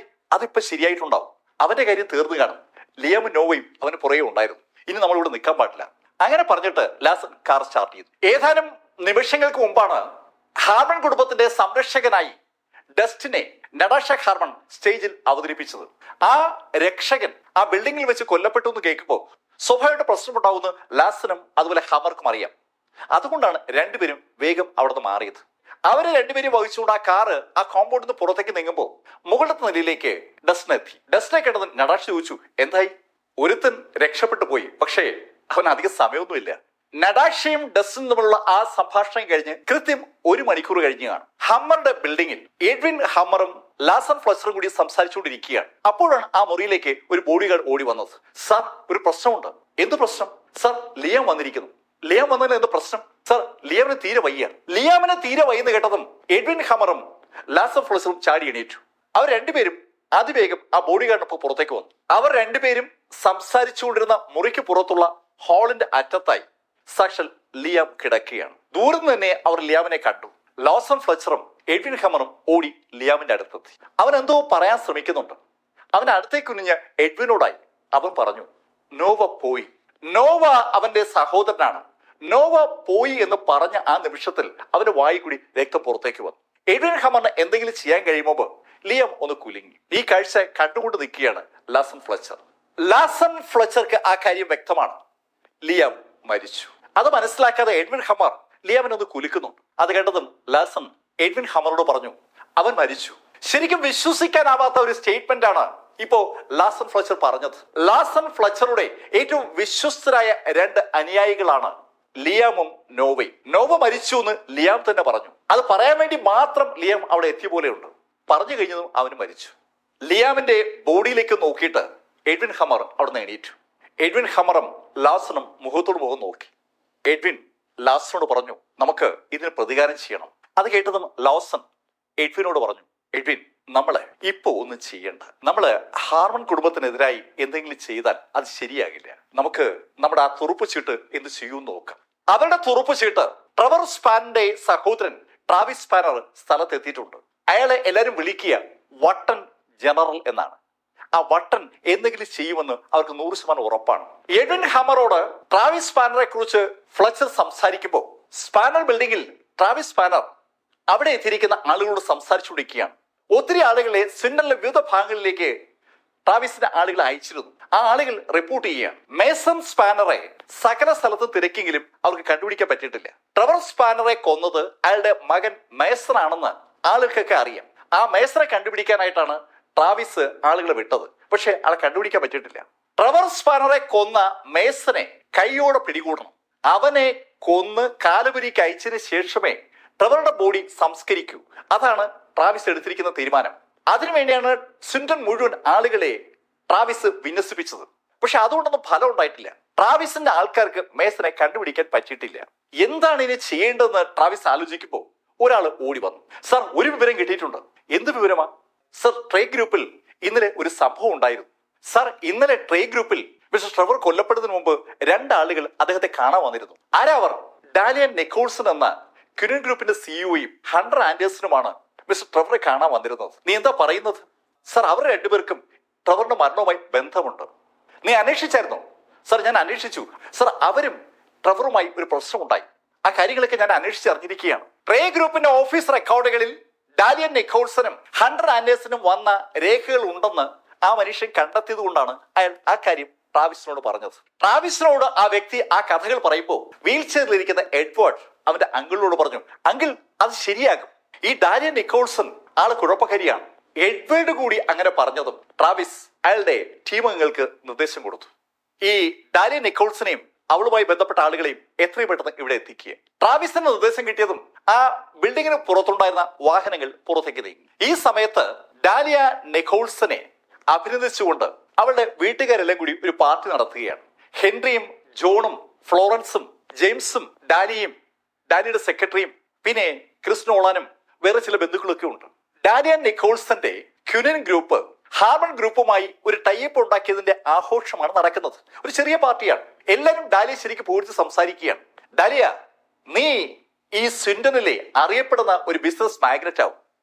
നീ നടാഷയ്ക്കൊപ്പം പ്രശസ്തയാവും. നടാഷയ്ക്കൊപ്പം ഡാലിയും പ്രശസ്തയാകും എന്ന് പറഞ്ഞപ്പോ പെട്ടെന്ന് ജെയിംസ് പറഞ്ഞു, എനിക്ക് മനസ്സിലാക്കാത്തത് ആ ഡസ്റ്റിൻ എങ്ങനെ നടാഷയുമായി അടുപ്പം ഉണ്ടാക്കിയെന്നാണ്. അവനെ പോലെ ഒരു കിഴങ്ങനെ നടാഷ എന്തിനാ ആ സ്റ്റേജിലേക്ക് വിളിച്ചു നിർത്തിയത്? അത് കേട്ടതും ഫ്ലോറൻസ് പറഞ്ഞു, ഇടാ ജെയിംസേ, നീ എന്തൊരു വിഡ്ഢിത്തോ പറയുന്നത്? ആ ഡസ്റ്റിനെ സംസാരിക്കാനുള്ള അവസരം പോലും കിട്ടിയില്ലല്ലോ. അവനെ എന്തിനാ കൊണ്ട് നിർത്തിയത്? ആളുകളുടെ പുറത്ത് കണ്ണു തട്ടാതിരിക്കാൻ, ഡാലിയുടെ പുറത്തും നടാഷയുടെ പുറത്തും കണ്ണു തട്ടാതിരിക്കാൻ ഒരു രൂപത്തെ കൊണ്ട് വെച്ചതല്ലേ? അല്ലെങ്കിൽ അവന് സംസാരിക്കാൻ അവസരം കൊടുക്കില്ലേ? ഫ്ലോറൻസ് പറഞ്ഞത് വളരെ വ്യക്തമായ ഒരു വാചകമാണ്. ആ ഫംഗ്ഷൻ നടക്കുമ്പോൾ ആ സ്റ്റേജിൽ ഡാലിയും അതുപോലെ നടാഷയും സംസാരിക്കാൻ അവസരം കിട്ടാതെ പോയത് ഡസ്റ്റിൻ റിയാസിന് മാത്രമാണ്. ഡസ്റ്റിനെ കാഴ്ചക്കാരനായി അവിടെ നിർത്തുകയായിരുന്നു. ഡാലിക്കും അതുപോലെ നടാഷയ്ക്കും കണ്ണു തട്ടാതിരിക്കാൻ വെച്ച് ഒരു രൂപം, അത് മാത്രമായിട്ട് ഡസ്റ്റിനെ അവരങ്ങനെ പറഞ്ഞപ്പോ ഇതൊക്കെ കേട്ടുകൊണ്ട് ക്രിസ്റ്റോളൻ നിൽക്കുകയാണ്. ക്രിസ്റ്റോളൻ ഫ്ലോറൻസിനോട് പറഞ്ഞു, ആന്റി, നമ്മളെന്തിനാ ഡസ്റ്റിന്റെ കാര്യമൊക്കെ ഇവിടെ വലിച്ചിടുന്നത്? നമുക്ക് ഡാലിയുടെ വിജയം ആഘോഷിക്കാം. ഡസ്റ്റിൻ റിയാസിനെ കുറിച്ച് പറഞ്ഞു തുടങ്ങിയാൽ അത് പ്രശ്നമാകുമെന്നൊരു തോന്നൽ ഇപ്പോ ക്രിസിനുണ്ട്. ക്രിസ്നോളാണ് ഇപ്പോ ഡസ്റ്റിന്റെ പവർ അറിയാം. ഡസ്റ്റിന് ദേഷ്യം വന്ന് ഡസ്റ്റിൻ ഇങ്ങനെ അവന്റെ പുറത്ത് കൈവച്ചാൽ അത് പിന്നെ ഇല്ല, അതവന് നല്ല ഉറപ്പാണ്. ആ ഒരു തോന്നലുള്ളത് കൊണ്ടാണ് ക്രിസ്നോളാൻ ഡസ്റ്റിനെ ആ സംഭാഷണത്തിൽ ഒഴിവാക്കാൻ ശ്രമിച്ചത്. ഈ സംഭവം ഇങ്ങനെ നടക്കുമ്പോൾ തന്നെ 3-4 വാഹനങ്ങൾ ആ വീടിന് അടുത്ത് വന്ന് നിന്നു. വാഹനം നിൽക്കുന്ന ശബ്ദം അകത്തുള്ള ആളുകൾ കേട്ടു. ആരോ വന്നു എന്ന് തോന്നുന്നല്ലോ. അങ്ങനെ ജെയിംസ് പറയപ്പോഴേക്കും ആയുധധാരികളായ അനവധി ആളുകൾ അകത്തേക്ക് വന്നു. അകത്തേക്ക് വന്ന ആളുകളുടെ വേഷം അകത്തുണ്ടായിരുന്ന ആളുകളെ ശരിക്കും ഒന്ന് അമ്പരപ്പിച്ചു. അകത്തേക്ക് വന്ന ആളുകളുടെ വേഷം സൈനിക വേഷമാണ്. പട്ടാളക്കാരാണ് അകത്തേക്ക് വന്നത്. അവരുടെ വേഷം ഒരു കാര്യം വിശദമാക്കുകയാണ്. അവര് വെസ്റ്റ് വാർസോണിലെ സൈനികരാണ്. സൈനികരെ പെട്ടെന്ന് അവിടെ കണ്ടപ്പോ ഫ്ലോറൻസിനും ഹെൻറിക്കും ജോണിനും ഉൾപ്പെടെ എല്ലാവർക്കും ഒരു അമ്പരം. എന്താ നിങ്ങൾ ഇവിടെ? അതിന് മറുപടിയായി ആ ടീമിന്റെ ക്യാപ്റ്റനും തോന്നുന്ന ഒരാൾ ഒരു ചോദ്യം ചോദിച്ചു. ആരാ ഈ ഡാലിയ നിക്കോൾസൺ? ഡാലിയ നിക്കോൾസനെ ആ പട്ടാള ഉദ്യോഗസ്ഥൻ ചോദിച്ചപ്പോ ഡാലിയക്കും കൂടെയുള്ള ആൾക്കാർക്കും ഒരു അമ്പരപ്പ് തോന്നുകയാണ്. പട്ടാളക്കാരെന്തിനാ ഡാലിയ നിക്കോൾസനെ തിരക്കുന്നത്? സകലരെ ഒന്ന് നോക്കിയിട്ട് ഡാലിയ പറഞ്ഞു, ഞാനാണ് ഡാലിയ. മിസ് ഡാലിയ നിക്കോൾസൺ, നിങ്ങളുടെ പേരിൽ ഒരു ആരോപണമുണ്ട്. ആരോപണമോ? എന്ത് ആരോപണം? നിങ്ങൾ രാജ്യദ്രോഹം ചെയ്തു എന്നാണ് ആരോപണം. രാജ്യദ്രോഹവും? ഞാനോ? ഡാലിയ അങ്ങനെ ചോദിക്കുമ്പോ പലരും ആ ചോദ്യം ആവർത്തിക്കാണ്. ഡാലിയ രാജ്യദ്രോഹിയെന്നു? എങ്ങനെ? അതെന്താ? ഓഫീസർ, നിങ്ങൾക്ക് അബദ്ധം പറ്റിയതാവോ? ഫ്ലോറൻസും ക്രിസും ഉൾപ്പെടെ സകലരും ആ കാര്യത്തിൽ ഇടപെടുകയാണ്. ആ പട്ടാള ഉദ്യോഗസ്ഥൻ ആ ആളുകളോടായി പറഞ്ഞു, നിങ്ങൾക്ക് എന്തെങ്കിലും തർക്കമുണ്ടെങ്കിൽ നിങ്ങളും എന്നോടൊപ്പം വാ. അങ്ങനെ പറഞ്ഞതിന് ശേഷം അയാൾ അവിടെ ഉണ്ടായിരുന്ന മുഴുവൻ ആളുകളെയും കൂടെ കൂട്ടാനായി മറ്റുള്ള ഉദ്യോഗസ്ഥരോട് പറഞ്ഞു. പട്ടാളക്കാരോട് തർക്കിച്ചുകൊണ്ട് കാര്യമില്ലെന്ന് മനസ്സിലാക്കിയ സകലരും നിശബ്ദരാകുമ്പോൾ ആ വീട്ടിലുണ്ടായിരുന്ന മുഴുവൻ ആളുകളെയും പട്ടാളക്കാർ പൊക്കിയെടുത്ത് വാഹനങ്ങളിലേക്ക് കയറ്റി. ഏകദേശം 20 മിനിറ്റ് കഴിഞ്ഞപ്പോൾ ആ വാഹനങ്ങൾ സ്പാനറുടെ വസതിക്ക് മുന്നിലെത്തി. ഏതെങ്കിലും ഗവൺമെന്റ് ഓഫീസിന് മുന്നിലേക്കായിരിക്കും അവരെ കൊണ്ടുപോകുക എന്നാണ് ഫ്ലോറൻസ് കൂടുതലുള്ളവരൊക്കെ കരുതിയത്. പക്ഷെ അതിനു പകരം ഒരു വീടിന് മുന്നിലേക്ക് അവരെ കൊണ്ടുവന്നത് കണ്ടതും എന്തോ ഒരു ചതി നടക്കുന്ന ഒരു ഫീല് ഫ്ലോറൻസിനും ഹെൻറിക്കൊക്കെ ഉണ്ട്. ഡാലിക്കും ആ തോന്നലുണ്ട്. പക്ഷെ എന്തെങ്കിലും അവർക്ക് പറയാൻ കഴിയുമ്പോ അവരെ മുഴുവൻ വാഹനത്തിൽ നിന്ന് പുറത്തിറക്കി. ആ ടീമിനെ പട്ടാളക്കാർ അകത്തേക്ക് കൊണ്ടുവന്നു. അകത്തും ഒരു 10-20 പട്ടാളക്കാരുണ്ട്. പുറത്ത് റോഡിന് കാവലായി ഒരു 10-20 പേരുമുണ്ട്. ഒരു 40 അംഗ ടീമാണ് ട്രാവിസിനൊപ്പം എത്തിയിരിക്കുന്നത്. അകത്തേക്കുന്ന പട്ടാളക്കാരുടെ കയ്യിലേക്ക് ഗണ്ണുണ്ട്. തോക്കുധാരികളായ ആ പട്ടാളക്കാരെ കണ്ടപ്പോൾ ഒരു ഭയം ഡാലിക്കൊപ്പമുള്ള ആളുകൾക്ക് എല്ലാം ഉണ്ട്. ആ ടീമിനെ കണ്ട് ട്രാവിസ് സ്പാനർ മുന്നിലോട്ട് വന്നു. ട്രാവിസ് സ്പാനർ ആ ടീമിനെ നോക്കിയിട്ട് അവരോട് ചോദിച്ചു, ഇതിലാരാ ഡാലിയ നിക്കോൾസൺ? ഡാലിയാണ് യഥാർത്ഥത്തിൽ മുന്നിൽ നിൽക്കുന്നത്. ഡാലിയ പറഞ്ഞു, ഞാനാണ്. സർ, എന്താ പ്രശ്നം? സർ, എന്താ സംഭവിച്ചേ? സർ, എന്തിനാ ഞങ്ങളെ വിളിച്ചത്? മിസ് ഡാലിയ നിക്കോൾസൺ, ഇവിടെ ഈ ട്രെവറിന്റെ മരണവും നിങ്ങൾ തമ്മിൽ ബന്ധമുണ്ടെന്ന് ഒരു ആരോപണമുണ്ട്. അതിനെക്കുറിച്ച് ചോദിക്കാനാണ് ഞാൻ നിങ്ങളെ വിളിപ്പിച്ചത്. ട്രെവർ സ്പാനറുടെ മരണവുമായി ബന്ധിപ്പിച്ചുകൊണ്ടാണ് തന്നെ വിളിപ്പിച്ചിരിക്കുന്നത്. ഡാലിക്ക് ഇപ്പോ സംഭവം മനസ്സിലായി. താൻ അറിഞ്ഞുകൊണ്ട് ഇതാ ഒരു കെണിയിൽ പെട്ടിരിക്കുകയാണ്. ഈ നിമിഷത്തിലാണ് എഡ്വേർഡ് അങ്ങോട്ട് വന്നത്. എഡ്വേർഡ് ഡാലിയെ കണ്ടതും ട്രാവിസിനോട് പറഞ്ഞു, അങ്കിൾ, ഇവളാണ് അച്ഛനെ കൊല്ലാൻ കാരണക്കാരി. അങ്ങനെ പറഞ്ഞതിന് ശേഷം എഡ്വേർഡ് തിരിഞ്ഞു നോക്കുമ്പോൾ കാണുന്നത് ക്രിസിനെയാണ്. ക്രിസിനെ കണ്ടതും എഡ്വേർഡ് ട്രാവിസിനോട് പറഞ്ഞു, അങ്കിൾ ഇവനുമുണ്ട്. എഡ്വേർഡ് അവന്റെ അച്ഛന്റെ മരണവുമായി ബന്ധമുള്ള ആളുകളെ ആ ആൾക്കൂട്ടത്തിനിടയിൽ നിന്ന് കണ്ടെത്തിയതാണ്. ഒന്ന് ഡാലിയ നിക്കോൾസൺ, മറ്റൊന്ന് ക്രിസ് നോളാൻ. ആ രണ്ടുപേരെയും മുന്നോട്ട് കയറ്റി നിർത്തിയതും ജെയിംസ് ഉറക്കെ ട്രാവിസിനോട് പറഞ്ഞു, സർ ഇത് തെറ്റാണ്. സർ ക്രിസ് നോളൻ ആരെന്ന് നിങ്ങൾക്ക് അറിഞ്ഞുകൂടാതെയാണ് നിങ്ങൾ പിടിച്ചിരിക്കുന്നത്. സർ ക്രിസ് നോളൻ സാക്ഷാൽ ഹണ്ടർ ആൻഡേഴ്സിന്റെ ആളാണ്.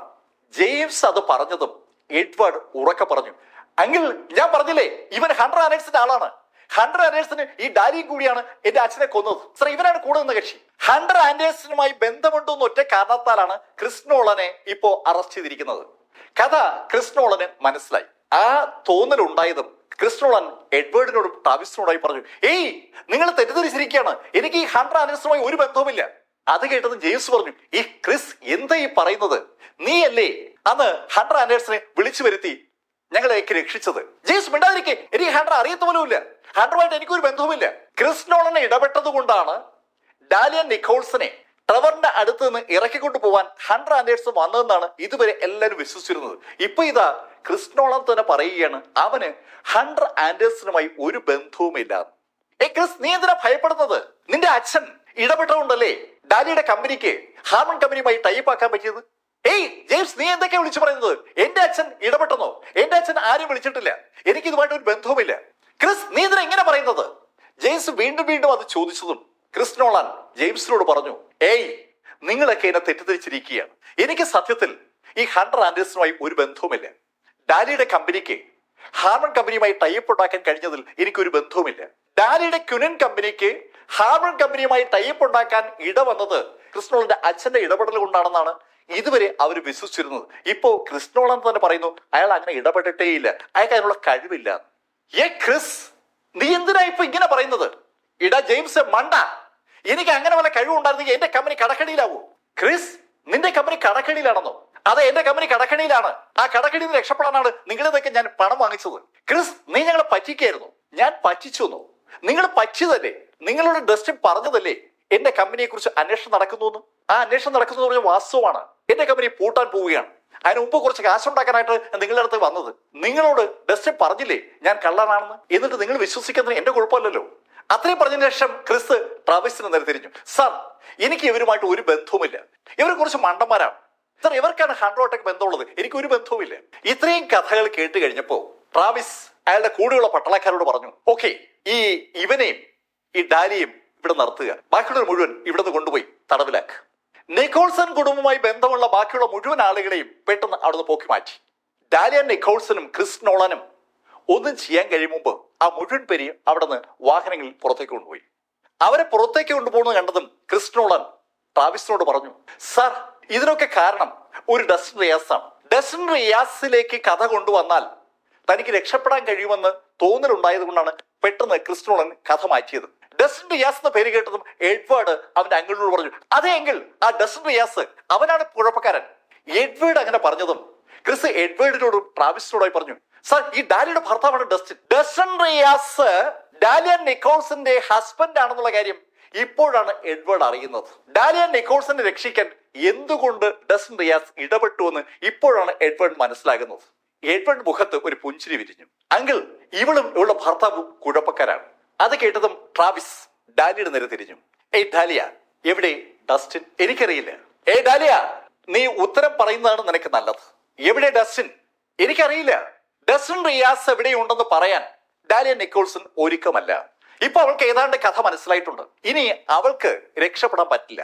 പക്ഷെ ഡസ്റ്റിനെ കൂടി കുരുതി കൊടുക്കാൻ അവൾക്ക് താല്പര്യമില്ല എന്ന് അവളുടെ ആ വാക്കുകൾ പറയുകയാണ്. ഡസ്റ്റിൻ റിയാസ് എവിടെയുണ്ടെന്ന് അറിയില്ല എന്ന് ഡാലിയ നിക്കോൾസൺ പറഞ്ഞതും ട്രാവിസ് ഡാലിയോട് ചോദിച്ചു, ഡാലിയ ഡസ്റ്റിനാണോ ട്രെവറെ കൊന്നത്? ആ ചോദ്യത്തിന് ഡാലി മറുപടി പറഞ്ഞില്ല. ഡാലിയോട് പല ചോദ്യങ്ങൾ ചോദിച്ചിട്ടും ഡാലിയ ഉത്തരം പറയാതെ വന്നതും ട്രാവിസ് അയാളുടെ കൂടെയുള്ള പട്ടാളക്കാരോട് പറഞ്ഞു, ആ ചാട്ടവാറിങ് എടുക്കുക. ഒരു അടിപൊളി ചാട്ടവാർ ഉടൻ കൊണ്ടുവന്നു. കണ്ടാൽ ആരും ഒന്ന് ഭയന്നു പോകുന്ന ശൈലിന് ഒരു ചാട്ടവാറാണ്. ഒരു നീളമുള്ള ആ ചാട്ടവാറിൽ ചെറിയ കമ്പി കൊണ്ട് കെട്ടിയിട്ടുണ്ട്. എന്ന് പറഞ്ഞാൽ ആ ചാട്ടവാറ് കൊണ്ട് ഒരു അടി കിട്ടിയാൽ ആരുടെ ദേഹമാണെങ്കിലും പൊളിയും. ആ ചാട്ടവാറ് കൊണ്ടുവന്നതും ട്രാവിസ് പട്ടാളക്കാരോട് പറഞ്ഞു, ഇവിടെ കെട്ടിയിട. കേൾക്കേണ്ട താമസം ഡാലിയുടെ പുറത്തുകൂടി ഒരു കയറ് കെട്ടി ഡാലിയെ ഒരു തൂണിലൂടെ വലിച്ചു പോക്കി. അതിനുശേഷം ഡാലിയെ താഴ്ത്തി കൊണ്ടുവന്നു. മുകളിലേക്കും താഴേക്കും വലിച്ചു പൊക്കാൻ കഴിയുന്ന ശൈലിയിലാണ് ഡാലി കെട്ടിയിരിക്കുന്നത്. ഈ കാഴ്ചകൾ ക്രിസ് നോളൻ കാണുകയാണ്. അവന് ഒന്നും ചെയ്യാൻ കഴിയുന്നില്ല. അവൻ അങ്ങനെ നോക്കി നിൽക്കുമ്പോൾ ട്രാവിസിന്റെ നിർദ്ദേശപ്രകാരം ആ ചാട്ടവാറ് കൊണ്ട് ഡാലിയെ അടി തുടങ്ങി. ഡാലിയുടെ പുറകിലാണ് അടി വീഴുന്നത്. ആദ്യത്തെ അടി തന്നെ ഡാലിയുടെ ആ വസ്ത്രങ്ങൾ കയറിയിട്ടുണ്ട്. ഓരോ അടി കഴിയുമ്പോഴും ഡാലിയോട് അയാൾ ചോദിക്കുന്നുണ്ട്, എവിടെ ഡസ്റ്റിൻ? ഡസ്റ്റിനാണോ ഈ കൊല ചെയ്തത്? ഈ ചോദ്യങ്ങൾ ആവർത്തിച്ചുകൊണ്ടിരിക്കുകയാണ്. ആ രണ്ട് ചോദ്യങ്ങൾക്കും ഡാലിയ മറുപടി പറഞ്ഞില്ല. അവൾ മറുപടി പറയാതെ വന്നപ്പോൾ വീണ്ടും വീണ്ടും ഡാലിയെ അയാൾ അടിച്ചു തുടങ്ങി. ട്രാവിസിന്റെ നിർദ്ദേശപ്രകാരം ഡാലിയെ 15 തവണയെങ്കിലും അടിച്ചു കാണും. 15ാമത്തെ അടി ഡാലിയുടെ പുറത്ത് വീണപ്പോൾ ഡാലിയുടെ ബോധം പോയി. അവളുടെ പുറം മുഴുവൻ പൊട്ടിയിരിക്കുകയാണ്. ചാട്ട ഏതാണ്ട് മുതുകു മുതൽ പുറകെ അറ്റം വരെ പതിഞ്ഞിരിക്കുകയാണ്. ചാട്ട പതിഞ്ഞ ഭാഗത്തേക്ക് തുണി കീറി മാറിയിട്ടുണ്ട്. അവിടെയൊക്കെ മുറിഞ്ഞ് മാംസം പുറത്തേക്ക് വന്നിട്ടുണ്ട്. രക്തം ഇങ്ങനെ ഒഴുകി ഇറങ്ങുകയാണ്. ഡാലിയുടെ ബോധം പോയിന്ന് കണ്ടതും ട്രാവിസിന്റെ അസിസ്റ്റന്റായി നിൽക്കുന്ന ആ വ്യക്തി ട്രാവിസിനോട് പറഞ്ഞു, സാർ, ഇവളുടെ ബോധം പോയി. ഇനി തല്ലിയാൽ ചിലപ്പോ മരിച്ചു പോകും.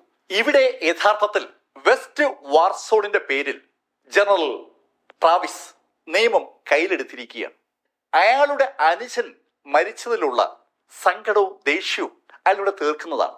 ജനറൽ ട്രാവിസിന്റെ അസിസ്റ്റന്റ് കൂടിയായ ആ ഉദ്യോഗസ്ഥൻ ആ കാര്യം പറഞ്ഞതും ട്രാവിസ് അയാളോട് പറഞ്ഞു, ഒരു കാര്യം ചെയ്യും, പുറത്തുള്ള സൈനികരെ വീട്ടേക്ക്, അവരെ ക്യാമ്പിലേക്ക് മടക്കിവിട്. എന്നിട്ട് ഇവിടെ ഈ വാതിൽക്കൽ കെട്ടിത്തൂക്ക്. ഇവളെ കാണാൻ ഉറപ്പായും ആ ഡസ്റ്റിൻ വരും. നമ്മള് പുലികളെയൊക്കെ പിടിക്കാൻ വേണ്ടി ആടിനെ കെട്ടിത്തൂക്കും പോലെ ഡാലിയ നിക്കോൾസനെ ആ വീടിന്റെ ഗേറ്റിനടുത്ത് കെട്ടിത്തൂക്കിയിടാനാണ് ട്രാവിസ് പറഞ്ഞത്. പട്ടാളക്കാർ അതുപോലെ തന്നെ ചെയ്തു.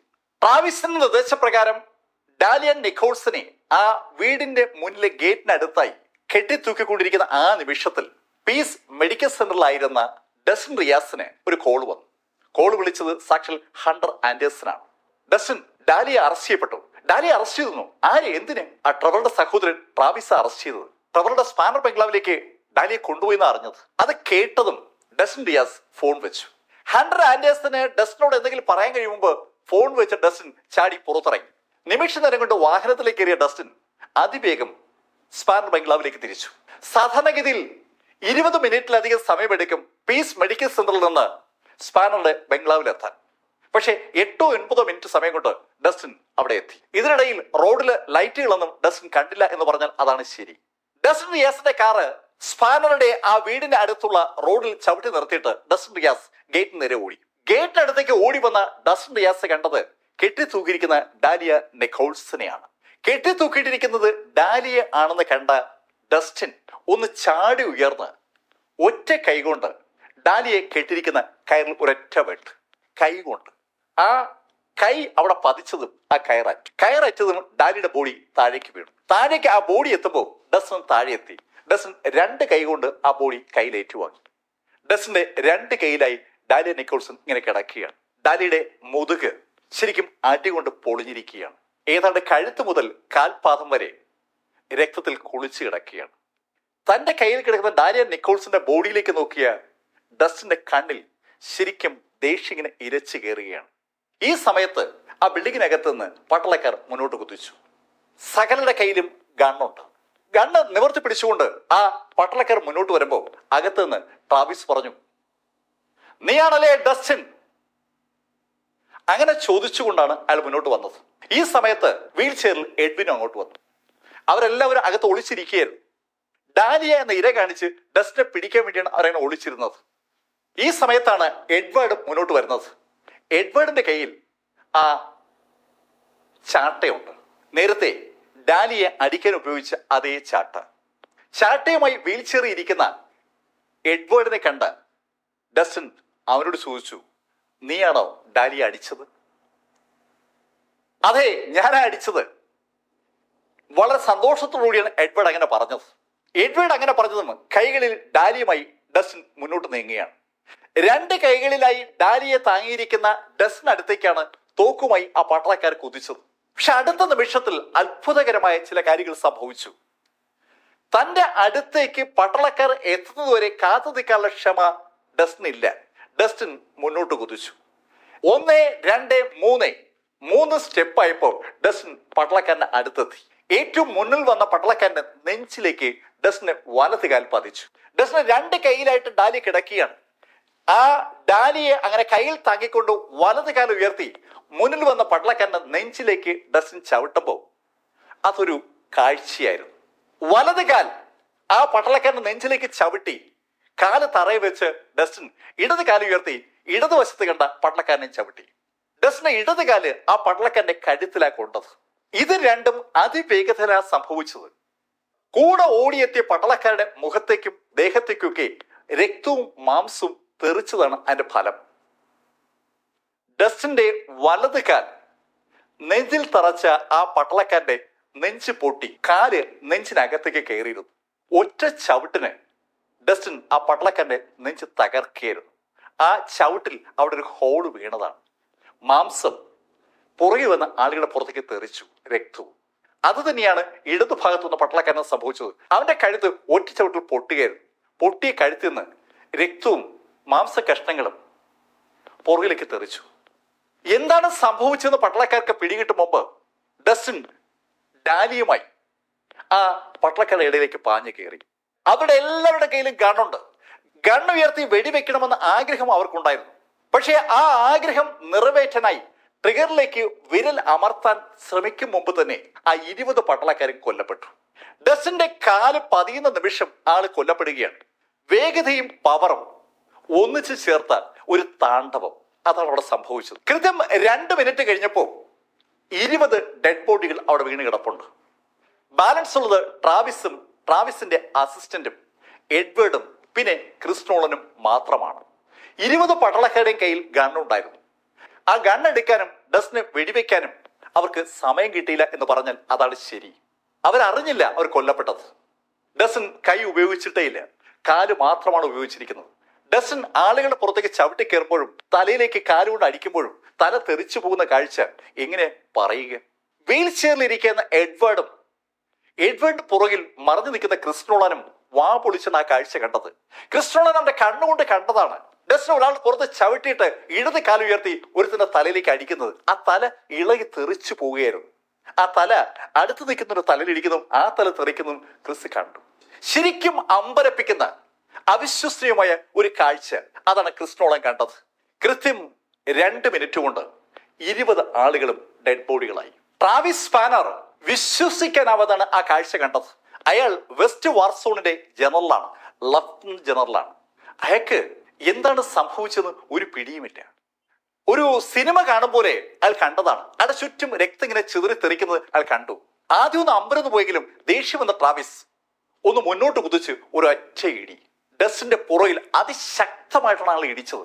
ആ ഇടി അയാൾ ഇടിച്ചു കഴിഞ്ഞതും അയാൾ പുറകോട്ട് തെറിച്ചു. ഡസ്റ്റ് മുന്നോട്ട് തെറിക്കുന്നതിന് പകരം പുറകോട്ട് തെറിച്ച ട്രാവിസ് ആണ്. ഏകദേശം പുറകിലോട്ട് വന്ന ട്രാവിസ് ഇപ്പോ ഒരു കാഴ്ച കാണുകയാണ്. ഡസ്റ്റിൻ റിയാസ് അവിടെ തന്നെ നിൽക്കുകയാണ്. പക്ഷെ ഡസ്റ്റിൻ റിയാസിന്റെ ഷർട്ട് കീറിയിട്ടുണ്ട്. ആ കീറിയ ഷർട്ടിനകത്തൂടി അയാൾ ഒരു കാഴ്ച കണ്ടു. ഒരു ടാറ്റു. ഡ്രാഗന്റെ മുഖം, കരടിയുടെ ഉടൽ, കടുവയുടെ ഇടുപ്പ്, കാളയുടെ വാല്, പാമ്പിന്റെ ശൽക്കങ്ങൾ, അങ്ങനെയുള്ള ഒരു രൂപത്തെ വരച്ചു ചേർത്തിരിക്കുകയാണ്. ഡസ്റ്റിന്റെ പുറകിൽ കാണുന്ന രൂപം ഡസ്റ്റിൻ ശ്വസിക്കുമ്പോൾ ഓട്ടോമാറ്റിക്കായിട്ട് ഒന്ന് അനങ്ങും പോലെ തോന്നുകയാണ്. ആ രൂപം കണ്ടതും ട്രാവിസ് അറിയാതെ മുട്ടുകുത്തി പോവുകയാണ്. അത് സാക്ഷാൽ കിരിന്റെ എംബ്ലമാണ്. 10 കൊല്ലങ്ങൾക്ക് മുമ്പ് രാജ്യ തലസ്ഥാനമായ സ്റ്റോണിയെ ഇളക്കി മറിച്ച ജീനിയസ് ആയ കിരിൻ ലോഗൻ റൈസിന്റെ ഒരു മുഖമാണ് പെട്ടെന്ന് ട്രാവിസിന്റെ മനസ്സിലേക്ക് വന്നത്. മുട്ടുകുത്തിയ ട്രാവിസ് ഡസ്റ്റിനോട് ചോദിച്ചു, സാർ അങ്ങ് കിരണല്ലേ? ചോദ്യം കേട്ട് ഡസ്റ്റ് റിയാസ് ഒന്ന് തിരിഞ്ഞു. ഡസ്റ്റിൻ ട്രാവിസിനെ തന്നെ നോക്കി. ട്രാവിസിനെ ഒന്ന് നോക്കിയതിനു ശേഷം ഡസ്റ്റിൻ എഡ്വേർഡിന്റെ നേരെ തിരിഞ്ഞു. എഡ്വേർഡിന്റെ അടുത്തേക്ക് വന്ന ഡസ്റ്റിൻ ഡാലിയെ ഇടത് ഷോൾഡറിലേക്ക് കിടന്നു. ഒരു കൈ കൊണ്ട് ഡാലിയെ ഡസ്റ്റിൻ പിടിച്ചു. അതിനുശേഷം എഡ്വേർഡിന്റെ കയ്യിൽ നിന്ന് ആ ചാട്ടവാറയ്ക്ക് പിടിച്ചെടുത്തു. ആ ചാട്ടവാറ പിടിച്ചെടുത്ത ഡസ്റ്റിൻ ആ ചാട്ടവാറ കൊണ്ട് ഒരൊറ്റ അടി. എഡ്വേർഡിന്റെ പുറത്താണ് ആ അടി വീണത്. അടികൊണ്ട് എഡ്വേർഡ് പൊളഞ്ഞുപോയി. അവൻ അറിയാതെ ആ വീൽ ചെയറിൽ എണീക്കുകയാണ്. അവൻ ആ ചുവര് ചാരി നിൽക്കാനുള്ള ശ്രമത്തിലാണ്. ഡസ്റ്റിൻ വീണ്ടും അവനെ അടിച്ചു. പറ ഡസ്റ്റിനെ അടിക്കുകയാണ്. ഓരോ അടി വീഴുമ്പോഴും അവൻ അലറി കരയുന്നുണ്ട്, അങ്കിൾ അങ്കിൾ എന്ന് പറഞ്ഞു. ഈ സമയത്ത് ഈ കാഴ്ച കണ്ടുകൊണ്ട് നിൽക്കുന്ന ട്രാവിസിന്റെ അസിസ്റ്റന്റ് അമ്പരപ്പോടുകൂടി ജനറൽ ട്രാവിസിന്റെ അടുത്തേക്ക് വന്നു. ട്രാവിസ് മുട്ടുകുത്തി നിൽക്കുകയാണ്. എന്തിനാ ട്രാവിസ് മുട്ടുകുത്തി എന്ന് മാത്രം അസിസ്റ്റന്റിന് മനസ്സിലായിട്ടില്ല. അസിസ്റ്റന്റ് ട്രാവിസിന് ചോദിച്ചു, ജനറൽ എന്താ ഇത്? അതിന് മറുപടി പറയാതെ അയാൾ എഡ്വേർഡിനെ തല്ലുന്ന ഡസ്റ്റിന്റെ മുതുകിലേക്ക് വിരൽ ചൂണ്ടി അസിസ്റ്റന്റിനോട് പറഞ്ഞു, കിരൺ. ഈ നിമിഷത്തിലാണ് അസിസ്റ്റന്റിന്റെ കണ്ണ് ഡസ്റ്റിൻ റിയാസിന്റെ മുതുകിൽ പതിയുന്നത്. അവിടെ ഒരു ബീസ്റ്റിന്റെ എംബ്ലം ടാറ്റു ചെയ്തിരിക്കുകയാണ്. പ്രശസ്തമായ കിരണിന്റെ എംബ്ലമാണ്. കിരണിന്റെ കൊടികളിൽ കാണുന്ന ആ എംബ്ലമാണ് ഡസ്റ്റിന്റെ മുതുകിൽ ടാറ്റു ചെയ്തിരിക്കുന്നത്. അത് ലോഹൻ റിയാസ് ആണ്. ട്രാവിസ് അത്രയും കൂടെ പറഞ്ഞു. അത് പറഞ്ഞതും ആ അസിസ്റ്റന്റും തറയിലേക്ക് മുട്ടുകുത്തി. ഈ കാഴ്ചകൾ ക്രിസ് നോളൻ കാണുകയാണ്. ക്രിസ് നോളൻ എന്താണ് സംഭവിക്കുന്ന ഒരു പിടിയുമില്ല. വെസ്റ്റ് വാർസോണിന്റെ ലഫ്റ്റനന്റ് ജനറൽ ട്രാവിസ് സ്പാനറാണ് ഇതാ മുട്ടുകുത്തി നിൽക്കുന്നത്. അയാളുടെ അസിസ്റ്റന്റും അതുപോലെ സർവപ്രധാനമായ ഒരു ഉദ്യോഗം വഹിക്കുന്ന സൈനികനാണ്. അയാളും ഇതാ മുട്ടുകുത്തി നിൽക്കുകയാണ്. ഏതാനും സെക്കൻഡുകൾക്ക് മുമ്പ് 20ഓളം പട്ടാളക്കാരെ വെറും കാലുകൊണ്ട് കൊന്നൊടുക്കിയ ഡസ്റ്റിന്റെ ആ ആക്രമണം ക്രിസ് നോളൻ കണ്ടിരുന്നു. എന്താണ് സംഭവിച്ചത്? ആരായി ഡസ്റ്റിൻ റിയാസ്? വിശ്വസിക്കാനാവാതെ ക്രിസ് നോളൻ ഡസ്റ്റിനെ അങ്ങനെ നോക്കുമ്പോൾ ഒരു കാറ് പെട്ടെന്ന് കോമ്പൗണ്ടിലേക്ക് കയറി വന്നു.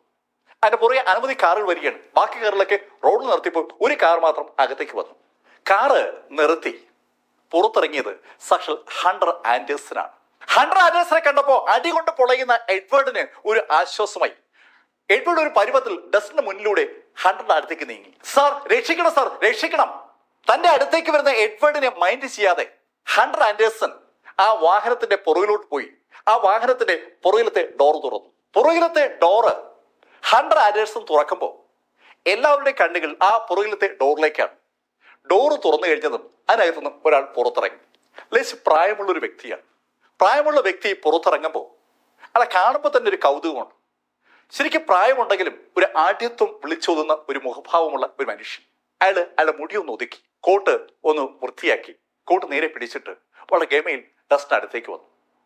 ഡസ്റ്റിന്റെ ഷോൾഡറിൽ അപ്പോഴും ഡാലി നിക്കോൾസൺ കിടക്കുകയാണ്. വലത് കൈയിൽ ചാട്ടിയുമുണ്ട്. ഡസ്റ്റിന് അടുത്തേക്ക് അയാൾ നടന്നു വരുന്നത് കണ്ടപ്പോ ക്രിസ് നോളനും അമ്പരപ്പെട്ട് നോക്കിയാണ്. ഹണ്ടർ ആൻഡേഴ്സൺ സ്വിൻഡനിലെ അറിയപ്പെടുന്ന ഒരു വ്യക്തിയാണ്. ഹമ്മർ കുടുംബത്തെ പോലെയും ഹാർബർ കുടുംബത്തെ പോലെയും ആൻഡേഴ്സൺ കുടുംബം അറിയപ്പെടുന്നതാണ്. ഹണ്ടർ ആൻഡേഴ്സൺ ശരിക്കും വിനയത്തോട് ഇടപെടുന്ന കണ്ടതും എഡ്വേർഡ് ആ പ്രായമുള്ള മനുഷ്യന്റെ അടുത്തേക്ക് ഓടി വന്നു. സാർ എന്നെ രക്ഷിക്കണം, സാർ എന്നെ രക്ഷിക്കണം. എഡ്വേർഡിനെ ഒന്ന് നോക്കുപോലും ചെയ്യാതെ ആ പ്രായമുള്ള മനുഷ്യൻ പിന്നെയും മുന്നിലേക്ക് നടന്നു. അയാൾ നടന്ന് ഡസ്റ്റിന്റെ മുന്നിലെത്തി. ഡസ്റ്റിന്റെ മുന്നിലെത്തിയ അയാൾ നിന്ന നിൽപ്പിൽ മുട്ടു തറയിലേക്ക് കുത്തുകയാണ്. ശരിക്കും ഒരു സാഷ്ടാംഗ നമസ്കാരം നടത്തും പോലെ അയാൾ മുട്ടുകുത്തി ഡസ്റ്റിനോട് പറഞ്ഞു, ക്ഷമിക്കണം, താമസിച്ചു പോയി. അവിടെ നിൽക്കുന്ന മുഴുവൻ ആളുകളെ അമ്പരപ്പിച്ച ഒരു മറുപടിയാണ് അയാൾ പറഞ്ഞത്. ക്ഷമിക്കണം, താമസിച്ചു പോയി. ഡസ്റ്റിൻ റിയാസിന്റെ മുന്നിൽ മുട്ടുകുത്തിയ മനുഷ്യൻ സാക്ഷാൽ ഫ്രാൻസിസ് ആണ്. അയാൾ വന്നിരിക്കുന്നത് രാജ്യ തലസ്ഥാനത്ത് നിന്നാണ്. ഫ്രാൻസിസ് മുട്ടുകുത്തുന്നത് സാക്ഷാൽ ട്രാവിസ് കണ്ടു. ട്രാവിസ് അയാളുടെ അസിസ്റ്റന്റിനെ നോക്കി. അസിസ്റ്റന്റും ട്രാവിസും ഉടനെ കത്തികൾ എടുത്തു. ആ കത്തികൾ അവരുടെ കഴുത്തിലേക്ക് വെച്ച് ഒരൊറ്റ വലി. നിമിഷ നേരം കൊണ്ട് രണ്ടുപേരും താഴേക്ക് വീണു. ഈ കാഴ്ചയും ക്രിസ് നോളൻ കണ്ടു. അവന് വിശ്വസിക്കാൻ പറ്റാത്ത ഒരു കാഴ്ചയാണ് അവൻ ഇപ്പൊ കണ്ടിരിക്കുന്നത്. വെസ്റ്റ് വാർസോണിന്റെ വിഖ്യാതനായ ലഫ്റ്റനന്റ് ജനറൽ ട്രാവിസ് സ്പാനർ ഇതാ കത്തി സ്വയം കഴുത്തിൽ കുത്തിയിറക്കി ആത്മഹത്യ ചെയ്തിരിക്കുന്നു. കഴുത്ത് അയാൾ സ്വയം അറുത്തു മാറ്റിയിരിക്കുകയാണ്. അയാളെയും അയാളുടെ അസിസ്റ്റന്റിനെയും ശരിക്കും ഭയപ്പെടുത്തുന്ന ഒന്ന് ഡസ്റ്റിനുമായി ബന്ധപ്പെട്ടുണ്ട്. അതുകൊണ്ടാണ് അവർ ആത്മഹത്യ ചെയ്തത്. ക്രിസ് നോളൻ അക്കാര്യം ഉറപ്പാണ്.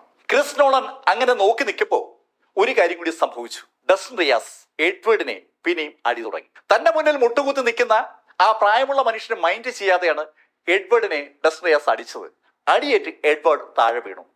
അവന് ശരിക്കും പരിക്കുണ്ട്. അവന്റെ രണ്ട് കൈയും രണ്ട് കാലും നേരത്തെ തന്നെ ഒടിഞ്ഞതാണ്.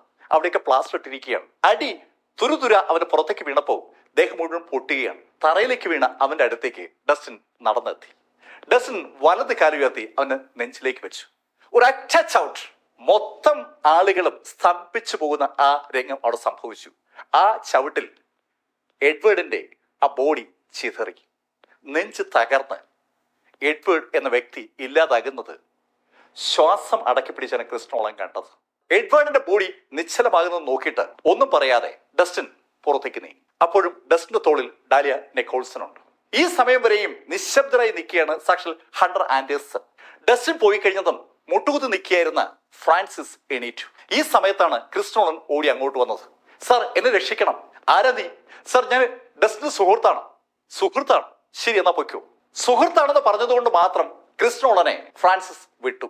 ഡസ്റ്റിന്റെ സുഹൃത്താണെന്ന് പറഞ്ഞ് ക്രിസ്റ്റോളൻ പുറത്തേക്ക് പോയതും ഹണ്ടർ ആൻഡേഴ്സൺ ഫ്രാൻസിസിനോട് പറഞ്ഞു, അവൻ പറഞ്ഞ കള്ളമാണ്, എനിക്കറിയാം, അവൻ പൊയ്ക്കോട്ടെ. പിന്നെ ഹണ്ടർ എന്താ ചെയ്യേണ്ടതെന്ന് അറിയാലോ. അങ്ങനെ പറഞ്ഞതിന് ശേഷം ഫ്രാൻസിസ് പുറത്തേക്ക് നീങ്ങി. ഈ സംഭവം കഴിഞ്ഞ് കൃത്യം 2 ദിവസം കഴിഞ്ഞപ്പോൾ ഡാലിയ നിക്കോൾസൺ കണ്ണു തുറന്നു. അവള് ഒരു കിടക്കുകയാണ്. ആ മുറിയിൽ ഒരു ടേബിളും 2 കസേരയൊക്കെ ഉണ്ട്. അവള് കണ്ണു തുറന്ന് ചുറ്റും നോക്കി. അപ്പോഴാണ് പരിചയമുള്ള ഒരാൾ അകത്തേക്ക് വന്നത്. സാക്ഷാൽ ഡസ്റ്റൻ റിയാസാണ് അകത്തേക്ക് വന്നത്. അവന്റെ കയ്യിൽ ഒരു സൂപ്പുണ്ട്, ഒരു ചിക്കൻ സൂപ്പ്. ഡാലിയ ഡസ്റ്റിനെ കണ്ടതും ഡസ്റ്റിനോട് ചോദിച്ചു, ഡസ്റ്റൻ, ഇതെവിടെ ഞാൻ? ഹേയ് ഡാലിയ, നീ റോഡിൽ കിടക്കുമ്പോഴാണ് ഞാൻ നിന്നെ കണ്ടത്. നിന്റെ പുറത്ത് ശരിക്കും പരിക്കുണ്ടായിരുന്നു. ഞാൻ നിന്നെ ഇവിടെ കൊണ്ടുവന്ന് മരുന്നൊക്കെ വെച്ച് കെട്ടിയതാണ്. ഡസ്റ്റൻ, ഞാൻ എത്ര നേരം ബോധമില്ലാതിരുന്നു? ഡാലിയ, നീ 2 ദിവസം ബോധമില്ലാതെ കിടന്നു. 2 ദിവസവും? അതെ, 2 ദിവസം. ഡസ്റ്റൻ, ഞാൻ സ്പാനറുടെ ബംഗ്ലാവിലായിരുന്നു. അവിടെ എന്റെ കുടുംബം അവരൊക്കെ സുരക്ഷിതമായി വീട്ടിലെത്തിയിട്ടുണ്ട്. പിന്നെ ആ സ്പാനറുടെ കുടുംബം അവിടെ നിന്ന് തീ പിടിച്ചെന്ന് തോന്നുന്നു. തീ പിടിച്ചെന്നു അവിടെ നിന്ന് ഗ്യാസ് ലീക്കായി തീ പിടിച്ചെന്ന വാർത്ത. അവിടെ ഉണ്ടായിരുന്ന 10-20 ആളുകൾ തീ പിടിച്ച് കൊല്ലപ്പെട്ടു. കഥയുടെ ഈ ഭാഗം ഞാനിവിടെ അവസാനിപ്പിക്കുന്നു. അടുത്ത ഭാഗവുമായി അടുത്ത ദിവസം വീണ്ടും കാണാം. ഇതുവരെ ഡസ്റ്റൻ റിയാസിന്റെ കഥ ലൈഫിൽ നിന്ന് നിങ്ങളോട് പറഞ്ഞത് BS ചന്ദ്രമോഹൻ. കമന്റിൽ ചെയ്യണം. Thank you.